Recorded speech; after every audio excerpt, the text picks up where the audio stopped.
You're just the cook. Nothing more. Those were the first words Caleb Rowan spoke to Eliza Moore when she arrived at his ranch with nothing but a worn carpet bag and a heart already shattered by loss. She'd answered his advertisement expecting coldness. She'd known enough of it since her husband died, but she never imagined that his 6-year-old daughter would change everything. The moment Maggie whispered, "Can you tuck me in too?" Eliza's carefully built walls began to crumble. What she didn't know was that saving this broken family would nearly cost her everything. If you want to see how Eliza transforms this house of silence into a home of hope, stay with me until the very end. And please, hit that like button and leave a comment with your city so I can see how far this story travels across the world. The stagecoach lurched to a stop, sending up a cloud of Wyoming dust that hung in the late afternoon light like a curtain between Eliza Moore and her uncertain future. She pressed one gloved hand against the window frame, steadying herself as the driver's rough voice called out that this was as far as he went. The Rowan Ranch lay another 2 miles up the rutted path that disappeared into the rolling grasslands ahead. Eliza gathered her carpet bag. Everything she owned in the world fit into that single piece of worn leather, and stepped down onto the hard-packed earth. The May sun was warm on her shoulders, but it did nothing to chase away the chill that had settled into her bones over the past 6 months. 6 months since Thomas died. 6 months since the fever took him in 3 brutal days, leaving her with nothing but debts and the cold judgment of a town that had no use for a childless widow of 24. The stagecoach pulled away, its wheels grinding against stone and soil, and Eliza stood alone beneath the vast blue dome of the sky. Wyoming was different from Ohio, wider, emptier, more honest in its indifference. Back home, people had whispered their cruelty behind raised hands and closed doors. Here, the land didn't bother with pretense. It simply was what it was, beautiful, harsh, and utterly unforgiving to those who came unprepared. She adjusted the pins in her dark blonde hair, tucked a loose strand behind her ear, and began walking. The advertisement she'd answered had been brief to the point of coldness. Cook needed, room and board, no children, no expectations. See Rowan Ranch, Wyoming Territory. She'd written back immediately, her letter careful and measured, listing her experience in the kitchen and her willingness to work hard. His response had come 3 weeks later, just as terse. Position available. Arrived by May 15th. Wages discussed upon arrival. It wasn't a warm welcome, but it was a lifeline, and Eliza had learned not to expect warmth from the world anymore. The walk took longer than she'd anticipated. Her boots, already worn thin from too many miles, raised blisters on her heels. The carpet bag grew heavier with each step, though it couldn't have weighed more than 20 pounds. By the time she crested the final rise and saw the ranch spread out below her, the sun had begun its slow descent toward the western mountains, painting everything in shades of gold and amber. The Rowan Ranch was larger than she'd imagined. The main house stood 2 stories tall, built of timber and stone, with a wide porch that wrapped around the front and eastern side. Barns and outbuildings scattered across the property. A stable, a smokehouse, what looked like a bunkhouse for ranch hands. Cattle grazed in distant pastures, and she could hear the faint sounds of men's voices carrying across the open space, though she couldn't see them yet. Eliza paused at the edge of the property, suddenly aware of how she must look. Dusty, tired, her traveling dress creased and stained from days of hard travel. She'd sold most of her good clothes to pay Thomas's debts, keeping only what she needed. Pride was a luxury she could no longer afford. She walked toward the main house, her footsteps echoing on the wooden porch steps. Before she could knock, the door swung open. The man who stood in the doorway was tall, well over 6 feet, with broad shoulders and the kind of physical presence that came from years of hard labor. His dark hair was cut short, showing the first hints of silver at the temples, and his face was weathered by sun and wind into sharp, uncompromising lines. But it was his eyes that struck her most, gray as storm clouds, assessing her with an intensity that made her want to look away. "Mrs. Moore?" It wasn't a question. "Yes, sir. Mr. Rowan, I presume?" He nodded once, his expression unchanging. "You're late. I expected you 2 days ago. The stage was delayed and I didn't ask for an explanation." His voice was level, neither warm nor particularly cold, simply stating facts. I asked you to be here by the 15th. Today is the 17th. Eliza felt heat rise to her cheeks, but she kept her voice steady. I apologize. I came as quickly as I could. For a long moment, he simply looked at her, and she had the uncomfortable feeling of being measured against some internal standard she couldn't see. Then he stepped back, opening the door wider. Come in. We'll discuss terms. The interior of the house was dim after the bright sunlight, and Eliza had to blink several times before her eyes adjusted.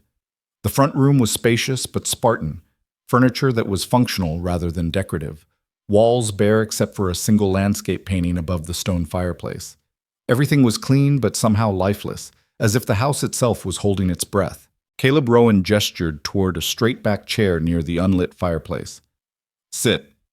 Eliza sat, placing her carpetbag at her feet, and waited while he remained standing. It was a deliberate choice, she realized, a way of maintaining dominance in the conversation. She'd seen Thomas use the same tactic with men who owed him money. I'll be direct, Mrs. Moore. I need someone who can cook for myself, my daughter, and 6 ranch hands. 3 meals a day, 7 days a week. You'll have Sundays after lunch to yourself. Room and board provided. There's a small bedroom off the kitchen that's yours. Wages are $30 a month. $30 was more than fair for a cook's position, especially one that included room and board. Eliza nodded. That's acceptable. I'm not finished. His gray eyes never left her face. You're here to cook, nothing more. You don't discipline my daughter. You don't make decisions about the running of this household, and you don't involve yourself in matters that don't concern you. The ranch hands eat in the bunkhouse. You'll prepare their meals and leave them in the warming oven. They don't come into this house. Is that clear? Perfectly clear, Mr. Rowan. Good. One more thing. He crossed his arms over his chest and his voice dropped slightly, taking on a harder edge. My daughter has been through a difficult time. Her mother died 2 years ago. She's fragile. She doesn't need another woman coming in here trying to replace what she lost. You'll be kind to her. You'll feed her properly, but you won't try to be something you're not. Am I understood? Eliza felt something tighten in her chest. Whether anger or sorrow, she couldn't quite tell. Mr. Rowan, I'm a widow myself. I understand loss, and I understand boundaries. You've hired me as a cook, and that's what I'll be. Something flickered across his face. Surprise, perhaps? Or maybe just a reassessment. But it was gone before she could identify it, replaced by that same impassive mask. When can you start? Now, if you like. I assume someone needs to prepare dinner. For the first time, the corner of his mouth twitched upward. Not quite a smile, but close. The kitchen's through there. He pointed toward a doorway to the right. Maggie's in her room upstairs. She knows you're coming. I've got work to finish before dark. He headed toward the front door, then paused. Mrs. Moore? The pantry's well stocked. Use what you need. And then he was gone, the door closing behind him with a solid thunk that seemed to emphasize the emptiness of the house. Eliza sat for a moment longer, letting out a breath she hadn't realized she'd been holding. So that was Caleb Rowan, wealthy, brusque, and clearly determined to keep everyone at arm's length.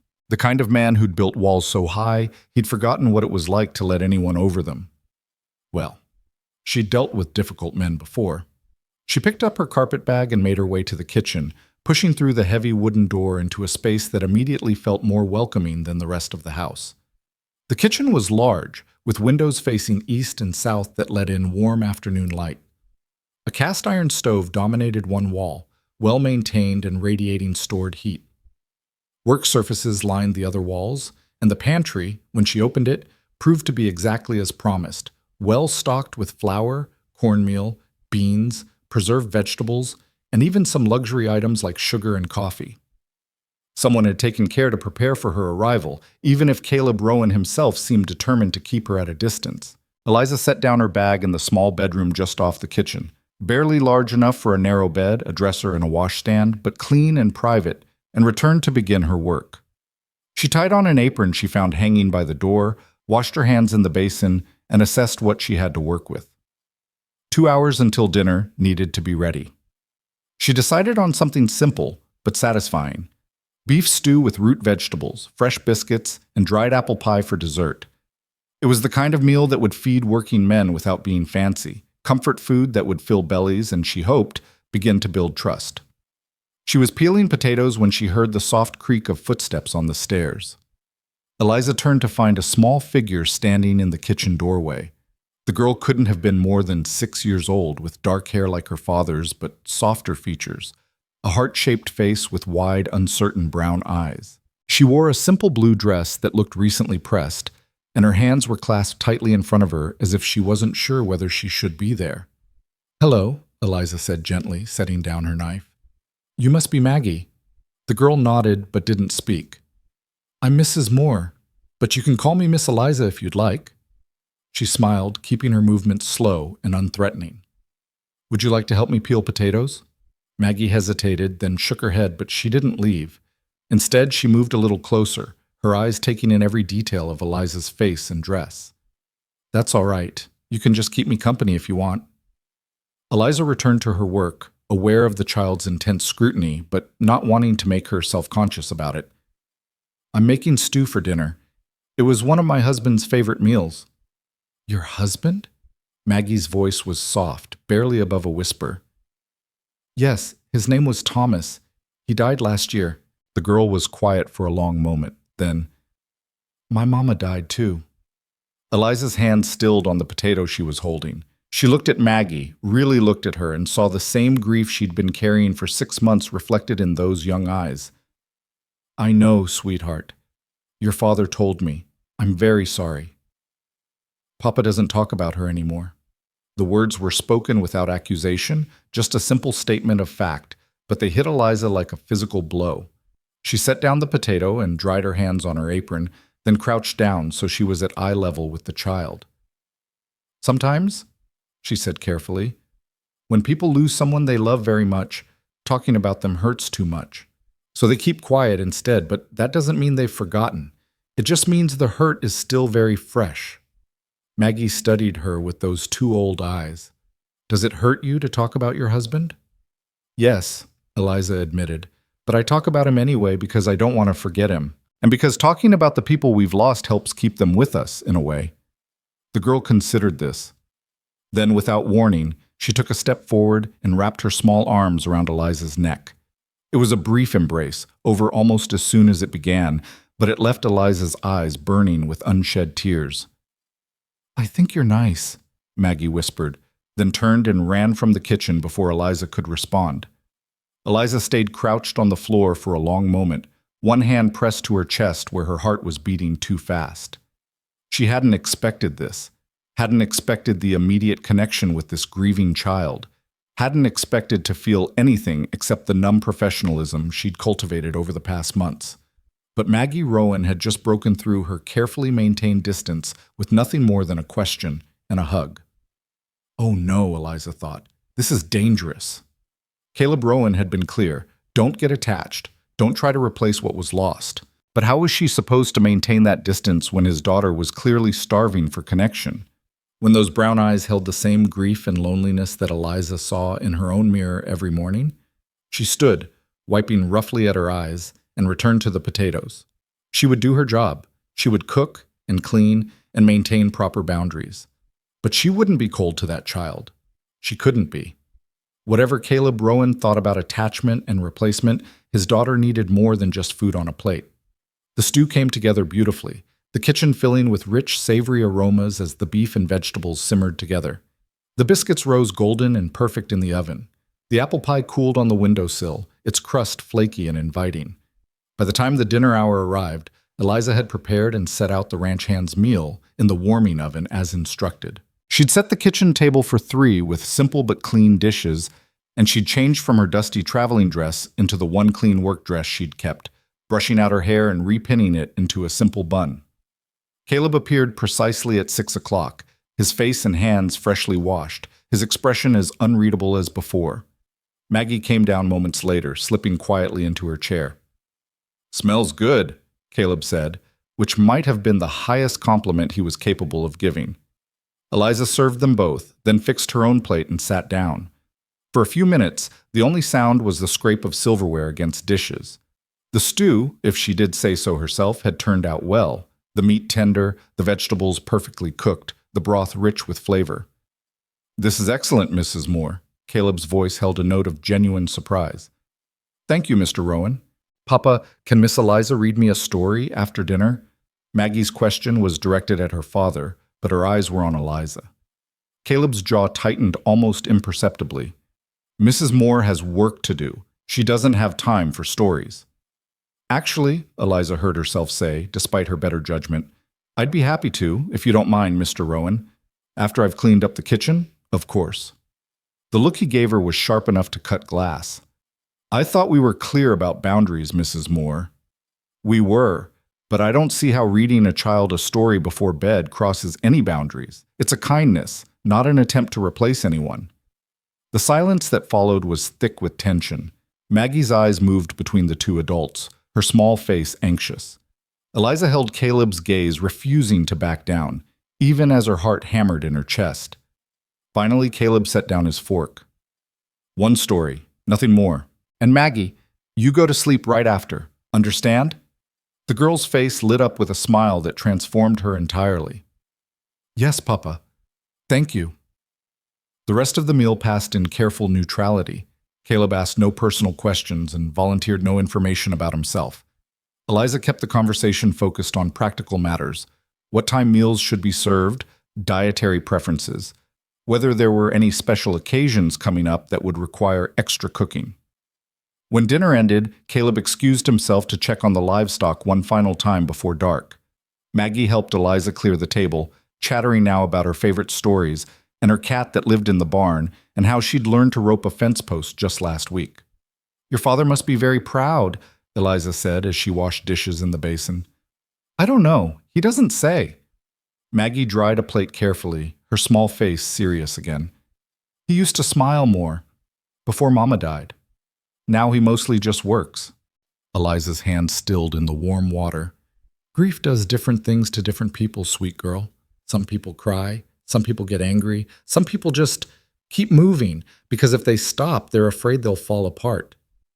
Which kind are you?" The question was so direct, so honest, that Eliza couldn't help but smile even as tears pricked her eyes again. "I'm the kind who keeps moving, just like your papa." Maggie nodded as if this made perfect sense.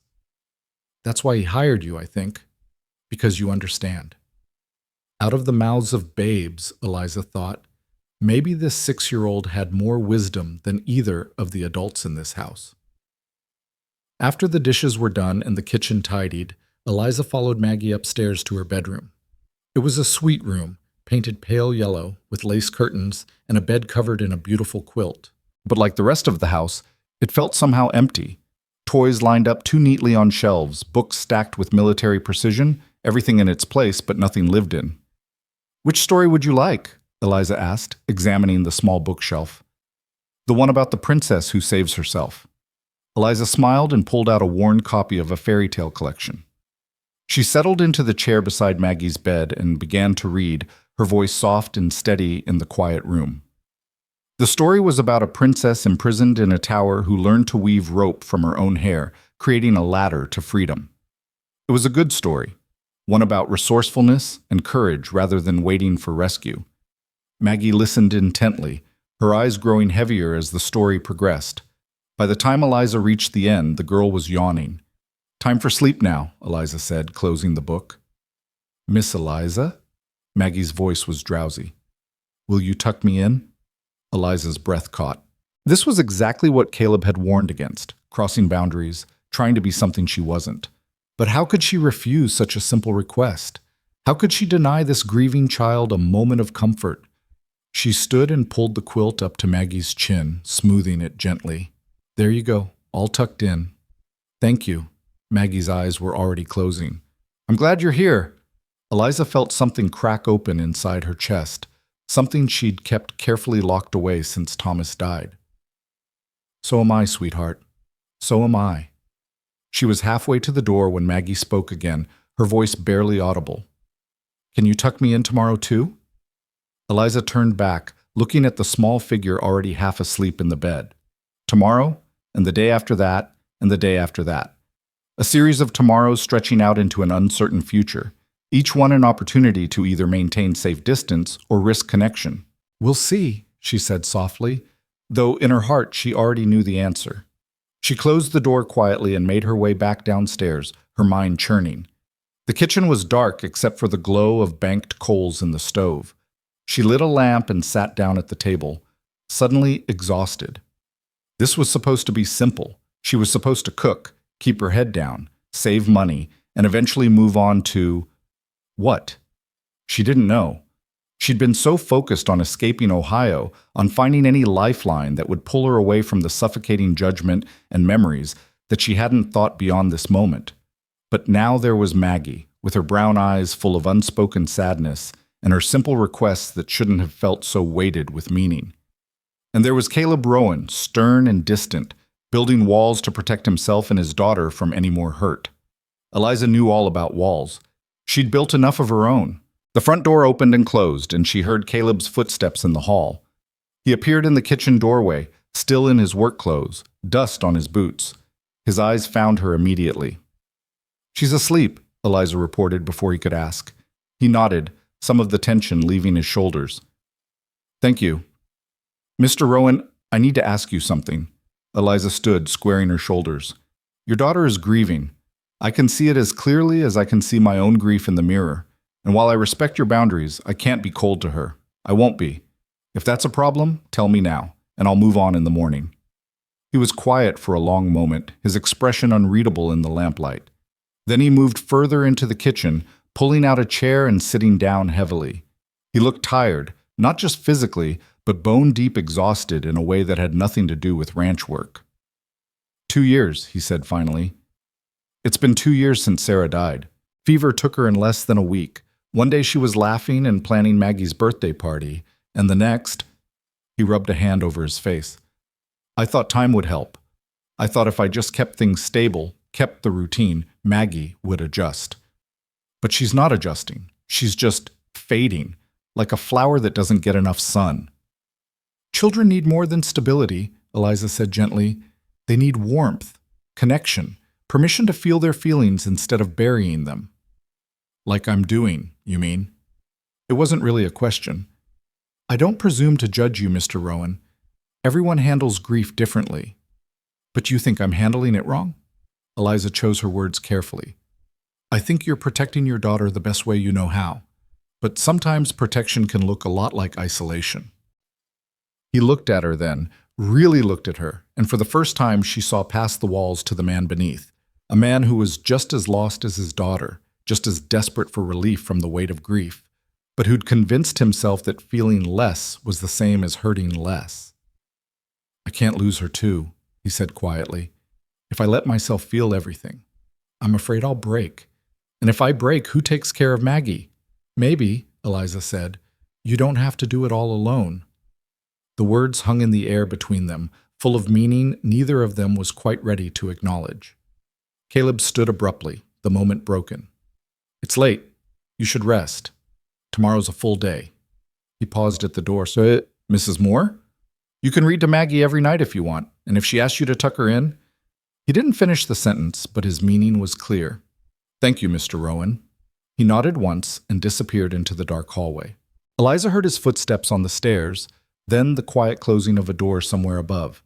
She sat alone in the kitchen for a little while longer, watching the lamplight flicker across the walls. Outside, the Wyoming night was alive with sounds, crickets chirping, cattle lowing in distant pastures, the wind moving through new grass. It was so different from Ohio, where every sound had been familiar, where Thomas's absence had echoed in every room of their small house. Here, she was starting over. Not because she wanted to forget Thomas. She would never forget him. But because staying in that house, in that town, would have meant drowning in memories until there was nothing left of her but grief. Caleb Rowan understood that, she realized. He'd seen it in her immediately, recognized a kindred spirit trying to outrun pain by keeping moving.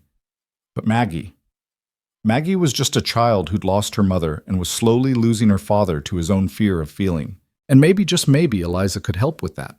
Not by replacing what was lost, that was impossible, but by showing them both that it was safe to feel again. That opening your heart didn't mean betraying the memory of those who were gone. It was a dangerous thing she was considering. Getting attached to this child, to this broken family, meant risking her own heart all over again. It meant the possibility of more loss, more pain. But as Eliza finally turned down the lamp and made her way to her small bedroom, she found she was willing to take that risk. Because the alternative, going through life numb and disconnected, never letting anyone close, wasn't really living at all. It was just existing. And Eliza Moore had already spent too many months merely existing. Tomorrow, she decided, she would begin to live again. And maybe, if she was lucky and brave enough, she could help Caleb and Maggie Rowan do the same.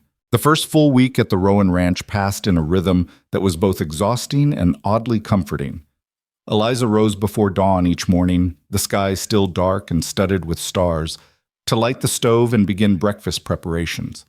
By the time the sun crested the eastern hills, painting the grasslands in shades of rose and gold, she had coffee brewing and bacon sizzling in the cast-iron skillet. The ranch hand's meals were portioned and waiting in the warming oven by 6 o'clock sharp, and the kitchen table was set for 3. Caleb appeared each morning at precisely 6:15, his face freshly shaved, his dark hair still damp from washing. He would nod his greeting, never quite meeting her eyes, pour himself coffee, and wait in silence until Maggie came downstairs. The girl always entered tentatively, as if uncertain of her welcome, but her face would light up when she saw Eliza at the stove. "Good morning, Miss Eliza," she'd say, and those 3 words became the brightest part of Eliza's day. "Good morning, sweetheart. Did you sleep well?" It was always the same exchange, comfortable in its predictability, and Caleb never objected. In fact, Eliza noticed that his shoulders would relax slightly when Maggie smiled, as if some tension he'd been carrying eased just a fraction. Breakfast was usually pancakes or eggs with bacon, occasionally biscuits with sausage gravy that made the ranch hands send back their empty containers with what Eliza could only interpret as satisfied groans. Maggie would chatter about her dreams, or the barn cat's new kittens, or the wildflowers blooming near the creek, filling the silence her father maintained.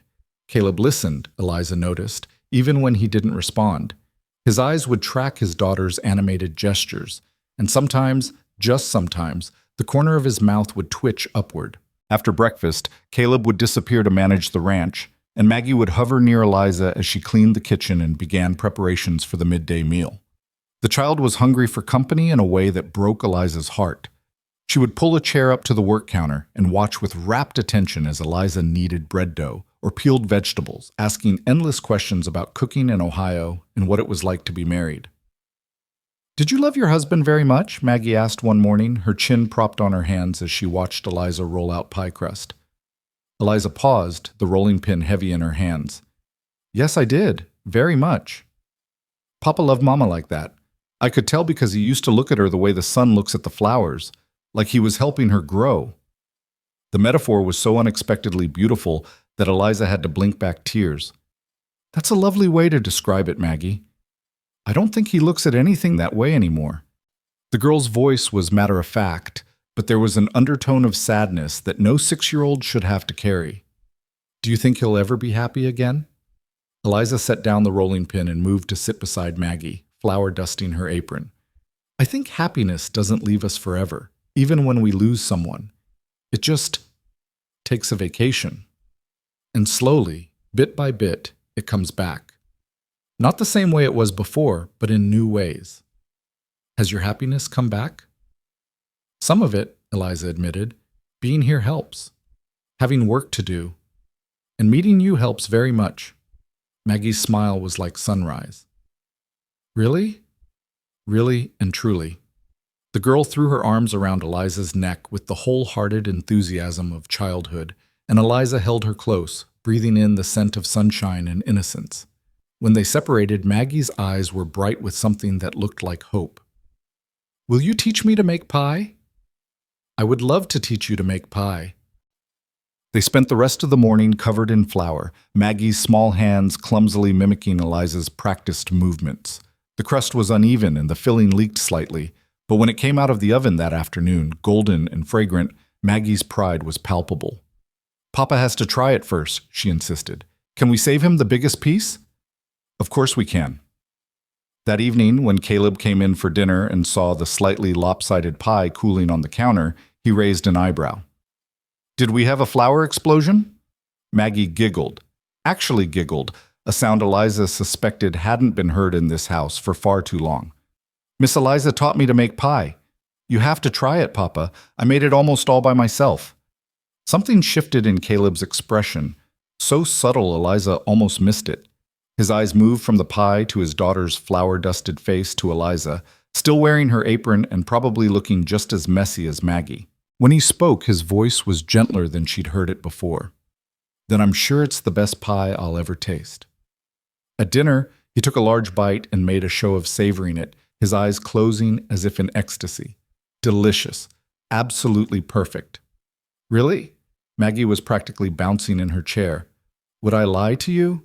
He reached over and tugged gently on one of her braids, and for just a moment Eliza caught a glimpse of the man he must have been before grief hardened him. Warm, playful, present. The moment passed quickly, his walls sliding back into place, but it had happened, and Eliza filed it away as evidence that Caleb Rowan wasn't as unreachable as he pretended to be. The days lengthened as May gave way to June, and the ranch came alive with activity. Calves were branded, fences were mended, and the garden plot behind the kitchen began to sprout with the vegetables Eliza had planted in the early morning hours. She found she loved the physical work, the ache in her muscles at day's end, the dirt under her fingernails, the tangible evidence of growth and life. Maggie became her constant shadow, helping to water the seedlings and pull weeds, narrating elaborate stories about the adventures of garden vegetables. The tomato plants were a family of explorers. The bean vines were climbing to reach a castle in the clouds. The carrots were secret agents tunneling to China. "You have quite an imagination," Eliza said, smiling as Maggie explained that the squash were actually sleeping dragons. "Mama used to tell me stories. She said imagination makes everything more interesting." "Your mama was very wise." "Do you think she can see me? From heaven?" Eliza sat back on her heels, considering her answer carefully. "I think that the people who love us never really leave us. They stay in our memories and our hearts, and in that way, they're always with us. Papa says we shouldn't talk about Mama because it makes us sad." "Being sad isn't always bad, Maggie. Sometimes we need to be sad to remember how much we loved someone. And then, after we're done being sad for a while, we can remember all the happy times without it hurting quite so much." The girl thought about this, her young face serious. "I like talking about Mama with you. It doesn't hurt as much as I thought it would. You can talk about her whenever you want to." And Maggie did. Over the following weeks, as they worked in the garden or prepared meals together, stories of Sarah Rowan emerged. How she sang while she cooked. How she wore her hair in a complicated braid that Maggie could never quite replicate. How she made up silly songs about chickens and taught Maggie to dance in the kitchen when it rained. Eliza listened to every story, honoring the memory of a woman she'd never met but was coming to respect deeply. Sarah Rowan had clearly been full of life and love, the kind of mother every child deserved. No wonder her loss had hollowed out this family. But slowly, almost imperceptibly, the house began to change. Maggie laughed more often. She brought wildflowers inside and arranged them in mason jars, scattering color throughout the previously stark rooms. She sang the silly songs her mother had taught her, her voice echoing through the hallways, and Caleb, though he remained largely silent, seemed to soften around the edges. He began arriving for dinner a few minutes early, watching from the doorway as Maggie helped Eliza set the table. He asked about the garden's progress. He brought Eliza a wooden crate one evening, saying he'd noticed she was running out of storage space in the pantry and had built this in his workshop. "Thank you, Mr. Rowan," Eliza said, genuinely touched by the gesture. "This is very thoughtful." He shrugged, uncomfortable with the gratitude. "Just practical. Can't have a cook without proper storage." But his eyes betrayed him. There was something softer there, something that looked almost like pleasure at being able to help. The ranch hands, who initially kept their distance, began finding excuses to linger near the kitchen. Eliza would find them checking the woodpile or inspecting the garden fence at times that coincidentally aligned with when she was taking fresh bread or pies out of the oven. She started leaving extra portions out, and the men would nod their thanks, gruff but appreciative. "Ma'am, that's the best fried chicken I've had since my mother passed." one of them said one evening, hat in hand, looking embarrassed by his own boldness.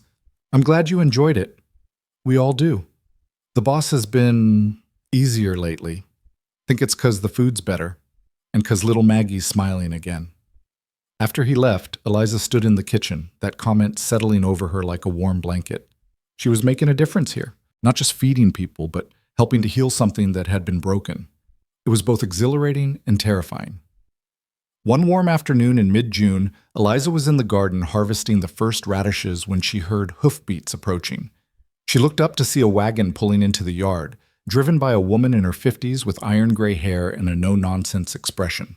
Beside her sat a younger woman, perhaps Eliza's age, dressed in a fine traveling suit. "You must be the new cook," the older woman called out, climbing down from the wagon with surprising agility. "I'm Ruth Campbell. My husband owns the ranch to the south. This is my daughter, Victoria." Eliza wiped her hands on her apron and stood, suddenly conscious of how she must look, dirt-stained and wind-blown. "Eliza Moore. Pleased to meet you. We heard Caleb had finally hired someone. Thought we'd come introduce ourselves." Ruth's eyes were sharp and assessing, taking in every detail. "How long have you been here?" "About 5 weeks now."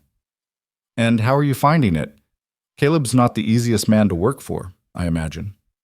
There was something in the woman's tone that put Eliza on guard. "He's been perfectly professional." Victoria stepped forward, her smile not quite reaching her eyes. "And little Maggie, how is she adjusting to having another woman in the house?" "She seems to be doing well." "Poor thing, losing her mother so young." Victoria's voice dripped with sympathy that felt performative. "Of course, she needs a woman's influence, someone to guide her into proper young ladyhood. I've told Caleb repeatedly that I'd be happy to help in that regard." Ruth shot her daughter a look that clearly meant be subtle, but Victoria either didn't notice or didn't care. "We should have tea," Ruth said. "Get to know each other properly. After all, we're the closest neighbors, only 12 miles apart." Eliza couldn't refuse without being rude, so she led them into the kitchen and put the kettle on. As she prepared tea and arranged some cookies on a plate, she was acutely aware of Victoria's eyes following her every movement. "This kitchen is quite well organized," Victoria observed. "Much better than when poor Sarah was alive. She was a dear woman, but not the most practical housekeeper." Eliza bit back her first response. "I wouldn't know. I never met her." "Oh, of course not. Well, I knew her quite well. Caleb and I have known each other since childhood, you see. Our families hoped we might—" She trailed off delicately. "But then he met Sarah and well, love makes fools of us all, doesn't it?" The subtext was clear. Victoria had wanted Caleb for herself, and now, with Sarah gone, she was positioning herself to finally claim him. "How nice that you remained friends," Eliza said neutrally, pouring tea. "More than friends, really. Almost family." Victoria accepted her cup with a gracious smile. "Which is why I feel it's my duty to ensure Maggie is being properly cared for. Children can be so easily influenced, especially by—" She paused delicately. "Temporary employees." The emphasis on temporary was deliberate, a reminder that Eliza was hired help, not family, no matter how close she might become to Maggie. Ruth cleared her throat. "What Victoria means is that we're here to support Caleb however we can. It's been a difficult 2 years for him." "I'm sure it has been." "He needs a proper wife," Victoria continued, abandoning all pretense of subtlety. "Someone who understands his position in the community, who can manage his household and help raise Maggie with the right values. Someone of appropriate standing." "I'm sure Mr. Rowan is capable of making his own decisions about his future," Eliza said carefully. "Of course he is, but men often need gentle guidance in such matters." Victoria's smile was as sharp as a knife. "I just wanted to make clear for your sake that any inappropriate attachments would be unwise for everyone involved." Eliza set down her teacup with enough force to make it rattle. "Mrs. Campbell." "Miss Campbell," Victoria corrected smoothly. "Miss Campbell, I am Mr. Rowan's cook, nothing more, nothing less. Any assumptions you're making are entirely your own." "I'm sure they are." Victoria's tone suggested she believed no such thing. But a word of advice from one woman to another: don't mistake a grieving man's momentary kindness for something deeper. You'll only end up hurt.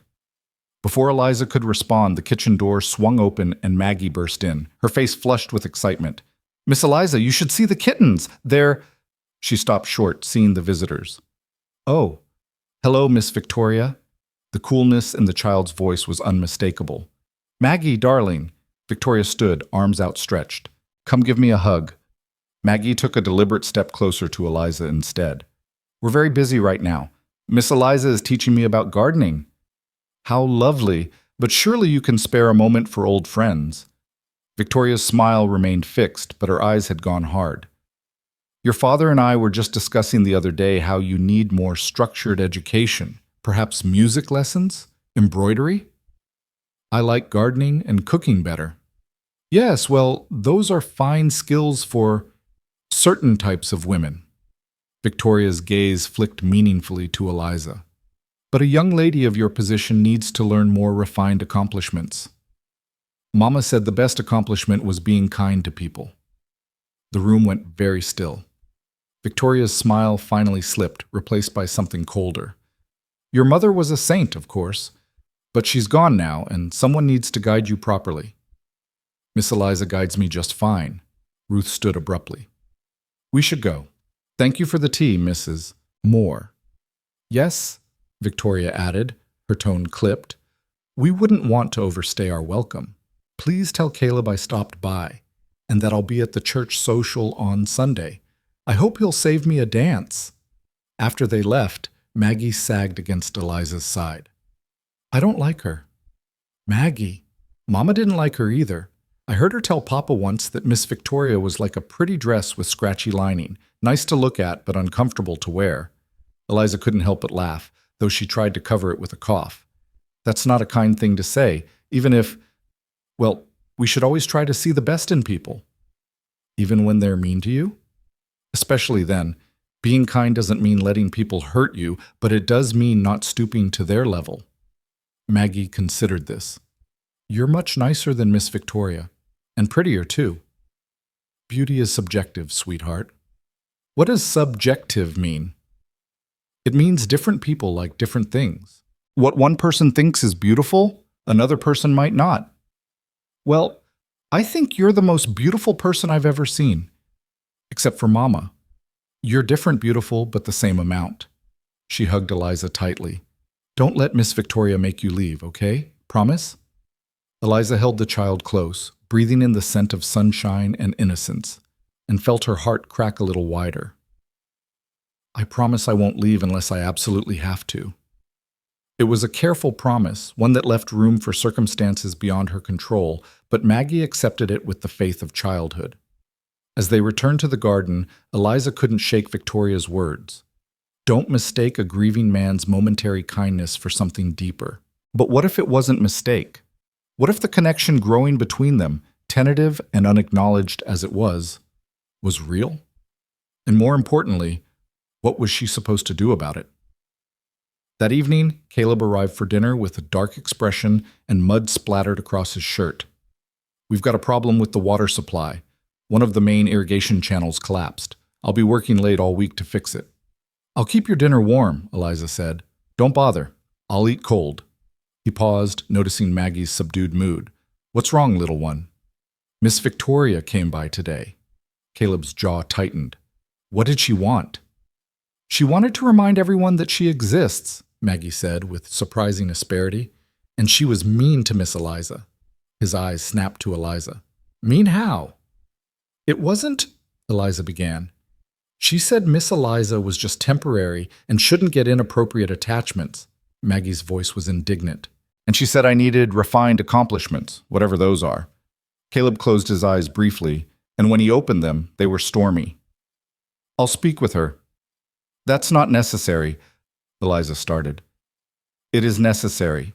Victoria has been persistent since Sarah died.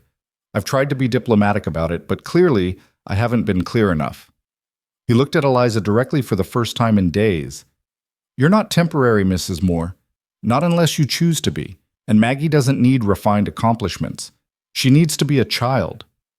The words hung in the air, weighted with more meaning than their surface suggested. Not unless you choose to be. It was the closest he'd come to admitting that he valued her presence beyond her cooking skills. "Thank you, Mr. Rowan," Eliza said quietly. He nodded once, then turned to his daughter. And you, Miss Maggie, did exactly right defending someone you care about. Your mother would be proud. Maggie's face lit up. Really? Really and truly. After dinner, as Eliza cleaned the kitchen, she heard Caleb's voice drifting down from upstairs, the low rumble of him reading to Maggie. It had become a new routine in the past week. Eliza would read the first story, then Caleb would appear for the second, the three of them forming a strange, unspoken partnership in caring for this child.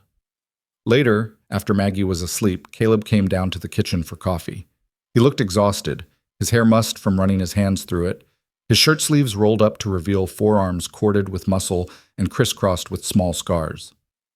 I should apologize, he said without preamble. For Victoria's behavior, she has expectations that I've never encouraged but also never explicitly shut down. That was cowardice on my part. Eliza poured him coffee and pushed the cup across the table. You don't owe me an explanation. Maybe not, but I owe you respect. You've done more for Maggie in 6 weeks than anyone else has managed in 2 years, including me. He stared into his coffee. She laughs again. Did you notice? Real laughter, not the polite kind she was doing before. I noticed. I'd forgotten what it sounded like. His voice was rough. I'd forgotten what a lot of things sounded like, what they felt like. After Sarah died, it was like all the color drained out of the world. Everything was gray and flat and distant. I went through the motions because Maggie needed me to, but I wasn't really present. Eliza sat down across from him, her hands wrapped around her own cup. I know that feeling. I know you do. That's why I hired you. I saw it in your letter, that same emptiness. I thought someone who understood grief wouldn't expect me to be anything other than what I was. And now? He finally looked up, meeting her eyes. Now I'm starting to wonder if staying empty is the same thing as staying safe. The honesty in his voice struck her like a physical blow. Here was a man who'd armored himself in silence and distance, admitting that maybe, just maybe, he was tired of being alone. I can't promise I have all the answers, Eliza said carefully. I'm still figuring out how to keep breathing most days. But you're trying. That's more than I've been doing.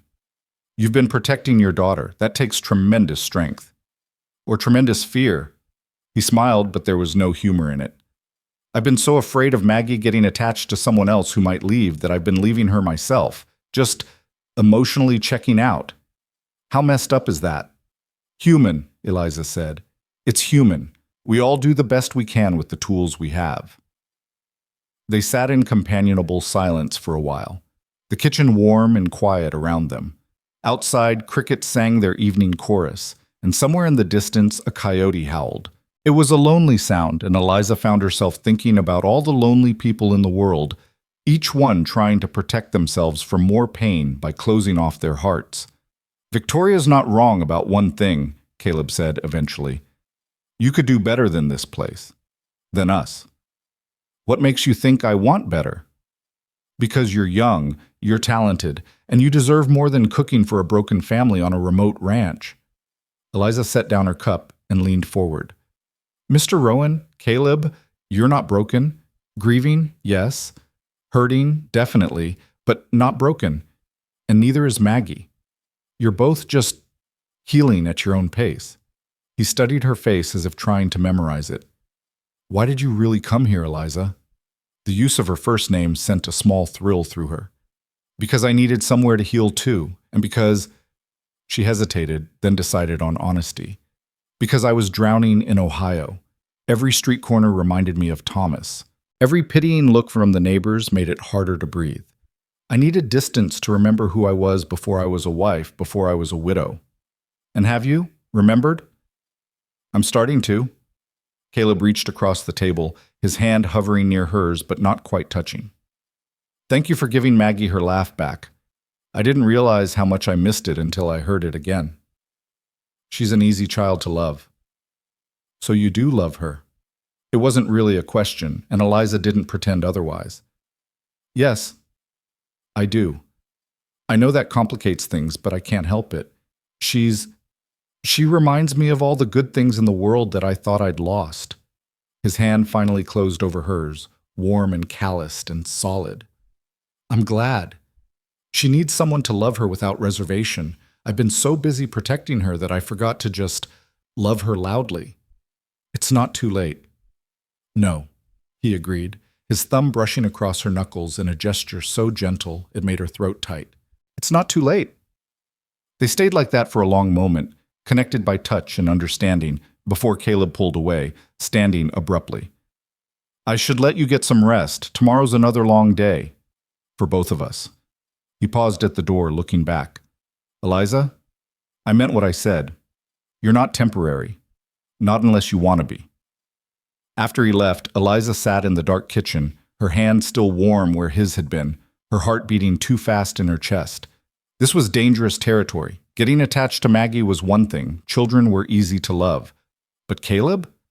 That was something else entirely. He was her employer. He was grieving. He was a wealthy rancher with a position in the community, and she was a penniless widow with nothing to offer but her cooking skills and her company. But more than that, loving him meant risking her heart again. It meant opening herself up to the possibility of more loss, more pain. She'd barely survived losing Thomas. Could she really take that chance again? The answer, she realized, was already forming in her heart whether she wanted it to or not. Because somewhere between the flower-dusted pie lessons and the bedtime stories and the quiet conversations in lamplight, she'd started falling for both of them, the serious, wounded man and his bright, brave daughter. And there wasn't a thing she could do to stop it. The weeks that followed brought a shift so subtle that Eliza couldn't pinpoint exactly when things changed, only that they had. Caleb started lingering in the kitchen after breakfast, nursing his coffee and watching as she and Maggie worked together. He'd offer observations about the weather or mention which sections of fence needed mending, his voice less guarded than before. Sometimes he'd even smile at Maggie's chatter, a real smile that reached his eyes and made him look years younger. The ranch hands noticed too. Eliza overheard them talking one afternoon as she hung laundry on the line behind the kitchen, their voices carrying from the barn. Boss seems different lately, less like a thundercloud waiting to break. It's the woman. She's good for him. Good for the little girl, too. Think he's sweet on her? Man would have to be blind not to be. Question is whether he'll do anything about it. Eliza's hands stilled on the sheet she was pinning, her cheeks burning. She knew she should move, make her presence known, but she found herself frozen, wanting to hear more even as shame heated her face. He won't. Too wrapped up in his grief still. Besides, Victoria Campbell's been circling like a hawk. Her mama's already planning the wedding, I'd wager. Victoria Campbell's got ice water in her veins. That cook's got fire. My money's on the fire. Their laughter faded as they moved deeper into the barn, and Eliza forced herself to continue hanging laundry with shaking hands. Fire. Was that how others saw her? She'd spent so long feeling frozen, numb, empty, that the idea of being fire seemed almost laughable. But maybe they were right. Maybe coming to Wyoming, starting over, choosing to feel again instead of staying safely numb. Maybe that was its own kind of fire. July arrived with scorching heat that turned the grasslands golden and made the air shimmer with mirages. The garden required constant watering, and Eliza found herself rising even earlier to tend it before the sun climbed too high. Maggie would often join her, the two of them working in companionable silence as dawn painted the sky in watercolor shades of pink and orange. One morning, as they knelt between rows of tomato plants heavy with green fruit, Maggie spoke without preamble. Miss Eliza, do you think Papa will ever get married again? Eliza's hand stilled in the dirt. I don't know, sweetheart. That's something only your father can decide. Would you be sad if he did? The question was too perceptive for a 6-year-old, and Eliza chose her words carefully. I would want him to be happy, and you to be happy. That's what matters most. But would you be sad? Maggie persisted, her brown eyes searching Eliza's face. I suppose it would depend on who he married. If she was kind to you and made him smile, then I'd be happy for you both. What if it was Miss Victoria? Eliza couldn't help the small shudder that ran through her. Does your father seem interested in Miss Victoria? No, but she keeps coming around. She was here again yesterday while you were at the general store. She brought a cake that Papa fed to the chickens after she left.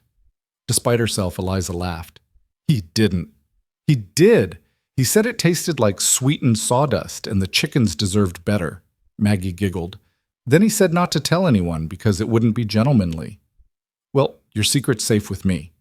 Maggie was quiet for a moment, pulling weeds with unnecessary force.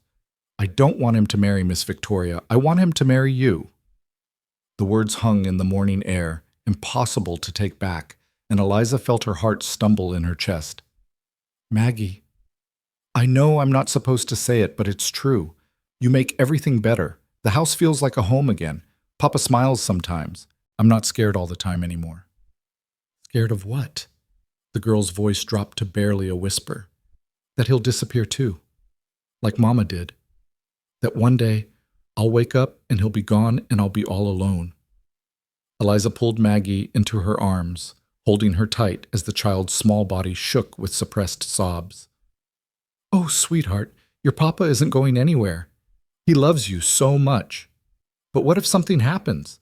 What if he gets sick like Mama? What if there's an accident? The words tumbled out in a rush, all the fears Maggie had been holding inside finally breaking free. At least if he married you, I'd still have someone. You wouldn't leave me, would you? I'm not going anywhere, Eliza promised, rocking her gently. Not unless you want me to. But Maggie, you need to talk to your papa about these fears. He needs to know how scared you've been. I can't. It would make him sad. He's already sad, honey. And knowing that you're scared would help him understand what you need from him.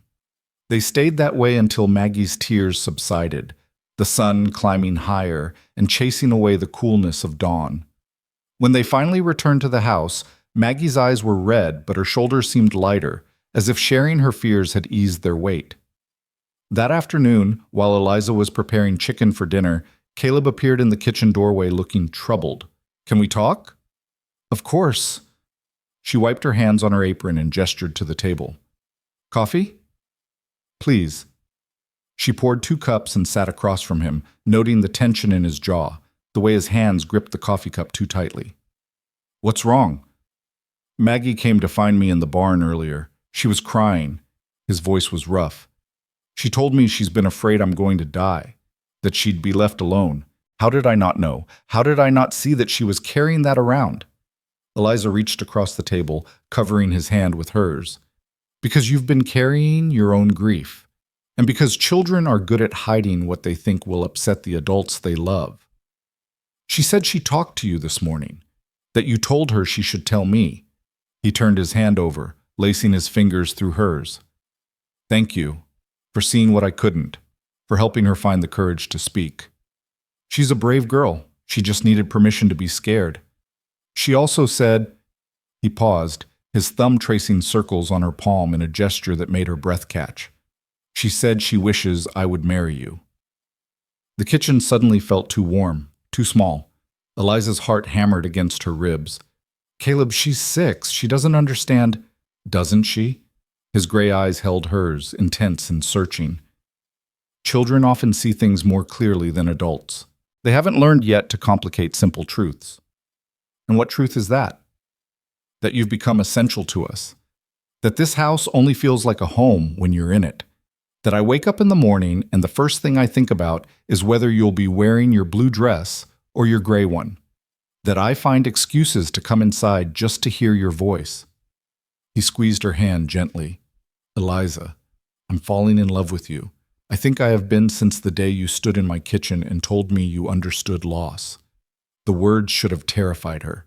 They should have sent her running, protecting her still healing heart from the risk of more pain, but instead she felt something inside her chest crack open, letting in light.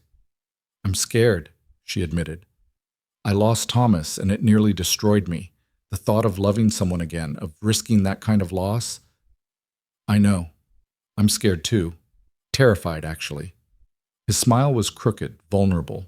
But I'm more scared of spending the rest of my life half alive, going through the motions but never really feeling anything. You've reminded me what it's like to actually live, and I don't want to go back to just existing. This is complicated. I work for you. People will talk. Let them talk. I don't care about Victoria Campbell's opinion or anyone else's. I care about you, about Maggie, about building a life that has joy in it again. He stood, pulling her to her feet, his hands framing her face with a gentleness that made her eyes sting. I'm not asking you to decide anything right now. I just needed you to know, to understand that what's growing between us, it's real, at least for me. For me too, she whispered, and saying it out loud made it true in a way it hadn't been before. I love Maggie, and I'm falling in love with you. But Caleb, what if... He silenced her with a kiss, soft and sweet and tasting of coffee and promise. It was nothing like the passionate kisses she'd shared with Thomas in their youth. This was gentler, more tentative, two broken people finding their way carefully toward each other. When he pulled back, his forehead rested against hers. We don't have to have all the answers today. We'll figure it out together, one day at a time. The sound of the front door slamming made them spring apart. Maggie's voice called out, Miss Eliza, I'm hungry. Can we have those cookies you made? Caleb laughed, the sound rusty but genuine. Duty calls. Apparently, Eliza touched her fingers to her lips, still feeling the ghost of his kiss. Caleb, one day at a time sounds perfect. The following weeks passed in a haze of heightened awareness. Every accidental brush of hands felt electric. Every shared glance across the dinner table held weight. Caleb found reasons to help in the kitchen, their shoulders bumping as they worked side by side. Eliza caught herself watching him through the window as he worked with the horses, admiring the strength in his movements, the patience in his voice. They were careful around Maggie, not wanting to confuse her or make promises they weren't ready to keep. But the child seemed to sense the shift anyway, her smiles growing wider, her laughter coming more freely. Papa whistled today, she announced one evening at dinner. A whole song. He hasn't done that since Mama was alive. Caleb's ears turned red. I was in a good mood. Because of Miss Eliza, Maggie said with the blunt confidence of childhood. Everything's better because of Miss Eliza. Everything's better because we're all learning to be happy again, Eliza corrected gently. All three of us together. It was a perfect moment, the three of them gathered around the table, easy and comfortable in each other's presence. Eliza let herself imagine a future of such moments, stretching out into years. Maggie growing up with laughter in her life. Caleb smiling more often than he frowned. Herself, finally home after months of wandering. She should have known better than to trust in perfect moments. They never lasted. The fire started on a Wednesday afternoon in late July, when the heat had climbed past 100 degrees and the air was so dry it seemed to crackle. Caleb and the ranch hands were in the far pastures, mending a fence that the cattle had knocked down. Maggie was supposed to be in her room, resting during the hottest part of the day while Eliza prepared dinner. But children are curious creatures, and barn cats are unpredictable, and fate doesn't care about supposed-to-bes. Eliza was peeling apples for a pie when she heard it, a sharp crack followed by the frightened whinny of horses. She dropped her knife and ran to the window, her heart already knowing what her mind refused to accept. Smoke was pouring from the barn, black and thick, and rising fast. And somewhere in that smoke, she could hear a child screaming. Maggie! She didn't think. Thinking would have meant acknowledging danger, calculating risks, choosing safety over action. Instead, she simply ran, her legs pumping as fast as they would go, her lungs already burning from the smoke that seemed to be everywhere now. The barn doors were open, and she could see orange flames licking up the far wall where hay was stored. The horses were panicking in their stalls, and there, crouched in the corner near the tack room, was Maggie, frozen with terror as a beam above her head began to smolder. Maggie, come to me, Eliza screamed over the roar of the flames. I can't. My foot's stuck. Eliza plunged into the smoke, her eyes streaming, her throat closing. She could feel the heat of the fire on her skin, could hear the ominous groan of wood about to give way. She reached Maggie and saw that the child's foot was wedged beneath a fallen saddle rack. Hold on to me, Eliza commanded, lifting the rack with strength she didn't know she had. Maggie's foot came free, and Eliza scooped her up, turning back toward the door just as the burning beam above them gave way with a shriek of tortured wood. The impact drove Eliza to her knees, her back erupting in searing pain as the beam struck her shoulders. She kept her body curved over Maggie, protecting the child even as her vision began to gray at the edges.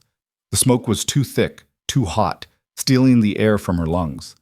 She tried to stand, but her legs wouldn't obey.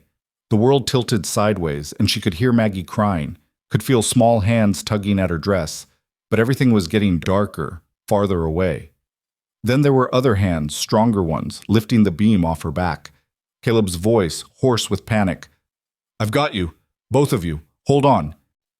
He carried them both out. Eliza barely conscious, Maggie sobbing hysterically, emerging from the barn just as the roof began to collapse inward. The ranch hands were already there with buckets, fighting to keep the flames from spreading to the other buildings. Caleb laid them on the grass, his hands shaking as he checked them over. Maggie had some minor burns and would smell like smoke for days, but she was alive, relatively unharmed. Eliza was less fortunate.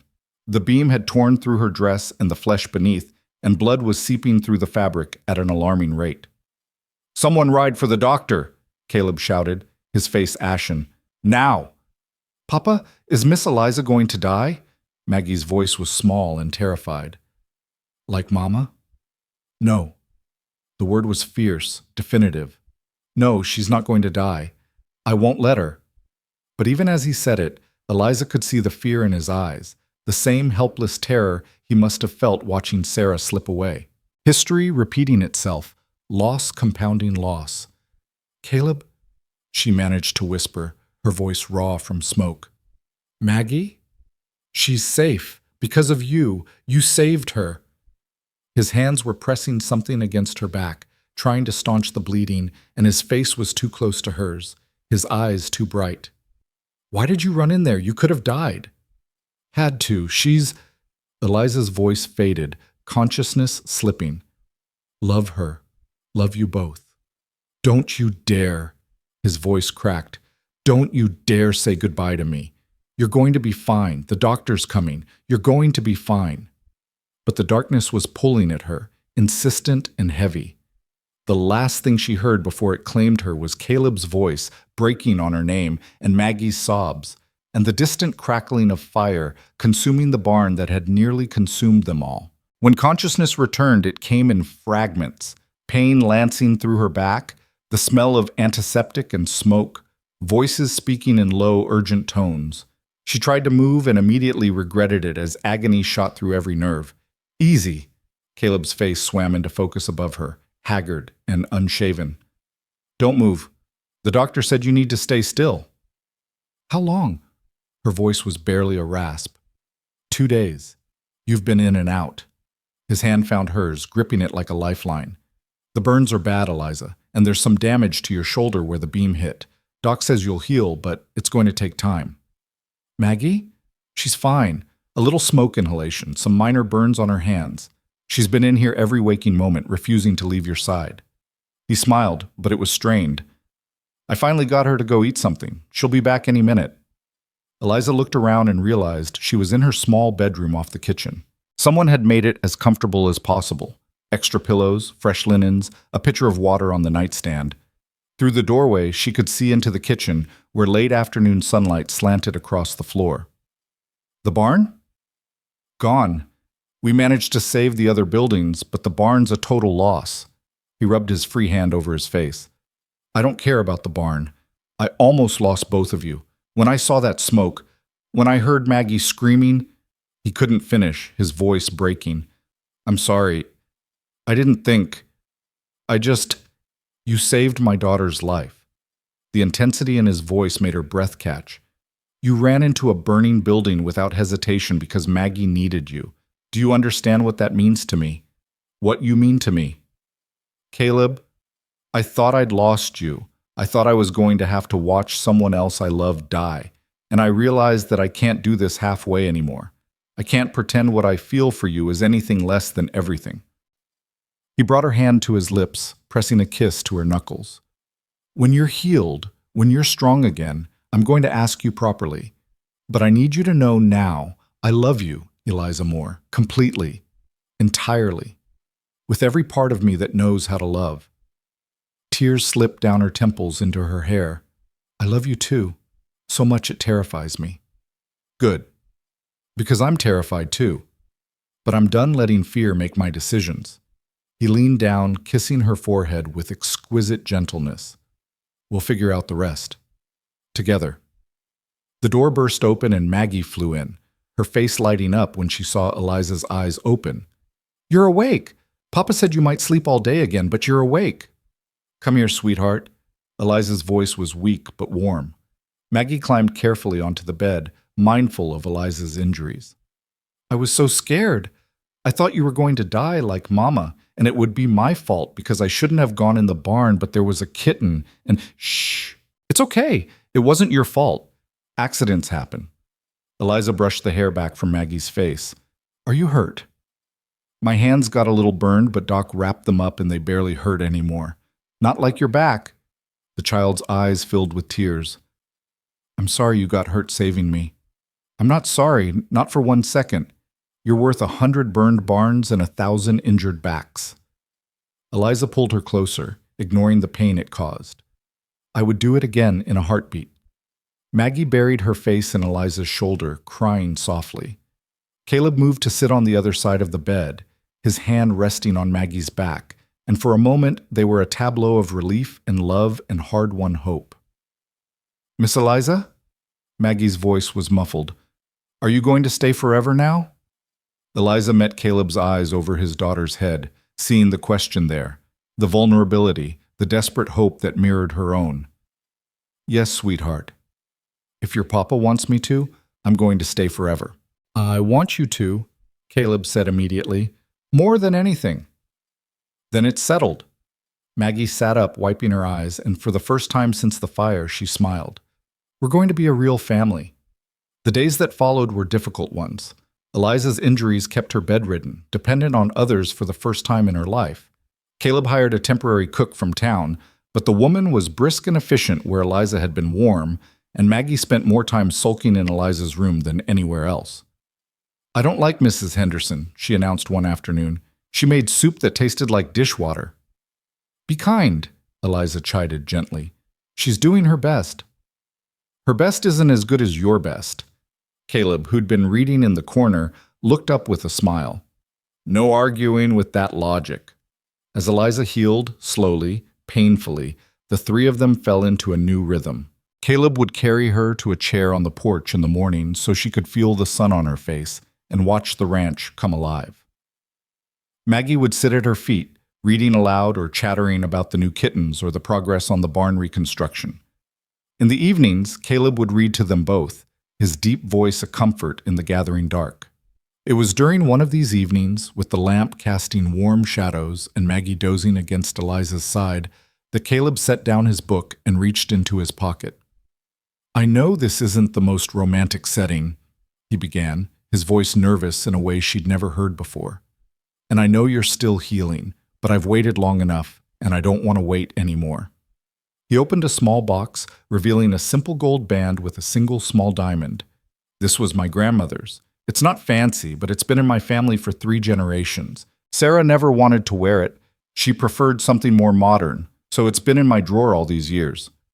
He took Eliza's hand carefully, mindful of her still healing injuries. "Eliza Moore, will you marry me? Will you be my wife, Maggie's mother, and my partner in building a life that has joy in it again?" Maggie sat bolt upright, suddenly wide awake. "Are you asking? Are you really asking?" "I'm really asking." Caleb's eyes never left Eliza's face. "What do you say?" What could she say? This man and his daughter had become her whole world, had reminded her that life after loss was possible, that love was worth the risk. Thomas would want her to be happy, she realized. He would want her to embrace this second chance, instead of clinging to grief out of some misguided sense of loyalty. "Yes," she said, her voice clear despite her tears. "Yes, I'll marry you." Maggie shrieked with joy, bouncing on the bed hard enough to make Eliza wince. Caleb slipped the ring onto her finger, a perfect fit, and kissed her with a tenderness that promised forever. "We're a family now," Maggie declared. "A real, actual family." "We were already a family," Caleb corrected gently. "This just makes it official." And as Eliza sat there, ring on her finger and her future suddenly bright with possibility, she realized he was right. They'd been a family since that first morning when Maggie had asked for a story, since Caleb had let his walls crack enough to let her see the man beneath. The fire hadn't created their bond. It had simply revealed how unbreakable that bond already was. She'd come to Wyoming empty and alone, expecting nothing more than a job and a place to hide from her grief. Instead, she'd found a home, a purpose, and a love she'd thought she'd never experience again. The road ahead wouldn't be easy. Her injuries would take months to fully heal. There would be gossip to face, Victoria Campbell's inevitable fury, the challenges of blending their lives completely. But none of that mattered, not really, because they would face it together. 3 broken people had found each other beneath the wide Wyoming sky, and in finding each other, they'd begun to heal.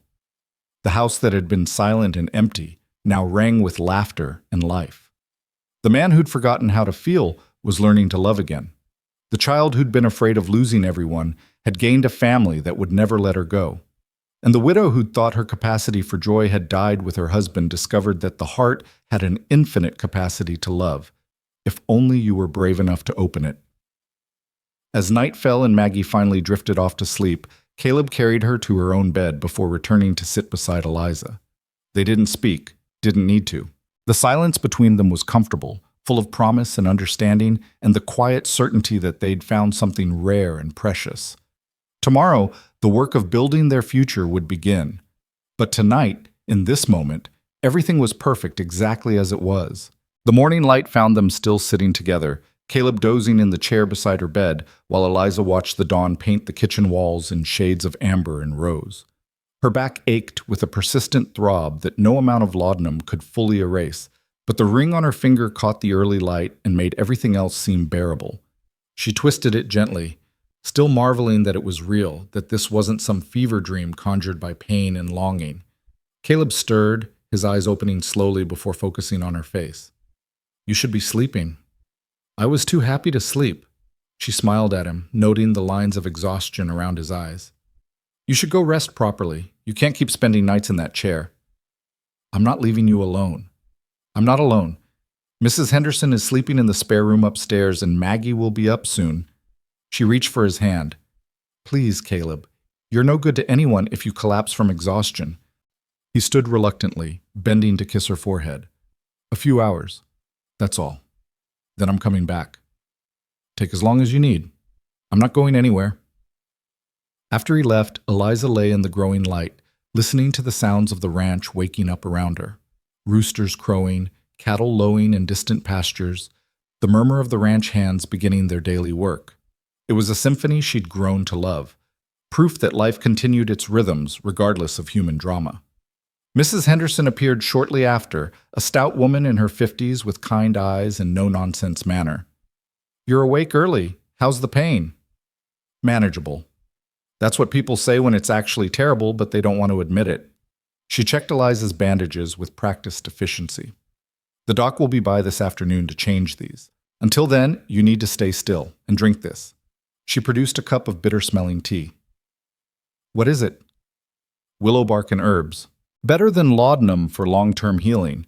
It tastes like the devil's bathwater, but it works." Eliza drank it, grimacing at the flavor, and was rewarded with an approving nod. Mrs. Henderson had just finished helping her sit up slightly when Maggie burst into the room, still in her nightgown, her dark hair a wild tangle. "You're still here!" The relief in her voice was palpable. "Where else would I be, sweetheart? I had a bad dream. I dreamed you left, and Papa was sad again, and everything went back to being gray and quiet."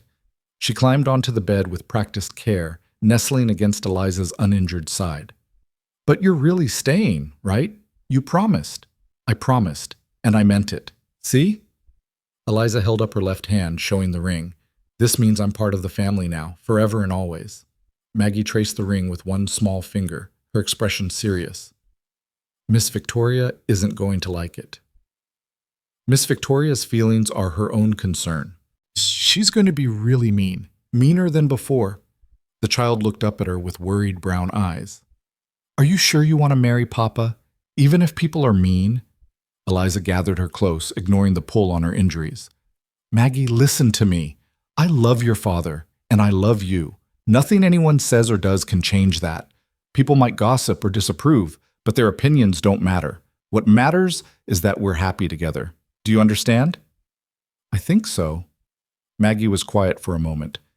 "Mama used to say that small people try to make others feel small too, She said the best thing to do was to be so big inside that their smallness couldn't touch you. Your mama was a very wise woman. I'm glad you're not trying to be exactly like her. Papa said you couldn't be, and he was right. But you're different. Good. Not better or worse good. You're Miss Eliza Good, which is its own special thing. The simple wisdom of it brought tears to Eliza's eyes. That might be the nicest thing anyone's ever said to me. Mrs. Henderson, who'd been tidying the room with tactful silence, cleared her throat. I'll make breakfast. Miss Maggie, you should get dressed and help me. Give Mrs. Moore some rest. Can I come back after? Of course you can. After they left, Eliza closed her eyes, letting exhaustion pull her under for a few hours. When she woke again, it was to the sound of raised voices coming from the kitchen. She recognized Caleb's low rumble and another voice, feminine and sharp, Victoria Campbell. You can't possibly be serious. A cook? A common widow who's been here barely 2 months? How I choose to live my life is none of your concern, Victoria. It most certainly is my concern. Our families have been neighbors for 3 generations. Everyone expected that we would. You expected. I never gave you any reason to believe I felt the same way. Because you were grieving. I understood that. I was patient. And now you throw me over for a woman who has nothing, no family, no connections, no standing in the community? Eliza's stomach twisted with a mixture of anger and shame. Everything Victoria said was true.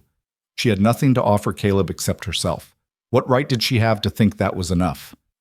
What she has, Caleb said, his voice dangerously quiet, is kindness, courage, and genuine love for my daughter. She ran into a burning building to save Maggie's life. She makes this house feel like a home again. And I love her. That's all that matters. You're making a mistake. You're letting loneliness and gratitude cloud your judgment. In 6 months, you'll realize what you've done, and by then it will be too late. The only mistake I've made is allowing you to harbor false hope for 2 years. I should have been clearer from the beginning. I'm sorry if I hurt you, Victoria, but my decision is final. I see. Victoria's voice had gone cold. I hope you know what you're bringing on yourself. On all of you. This town won't accept her easily. Not as your wife. People will talk. They'll speculate about whether she used Maggie to trap you, whether this was her plan all along. Then they can talk. I stopped caring about gossip when Sarah died, and half the town couldn't be bothered to check on a grieving widower and his daughter. The front door slammed hard enough to rattle the windows, and Eliza heard Caleb's heavy footsteps crossing the kitchen.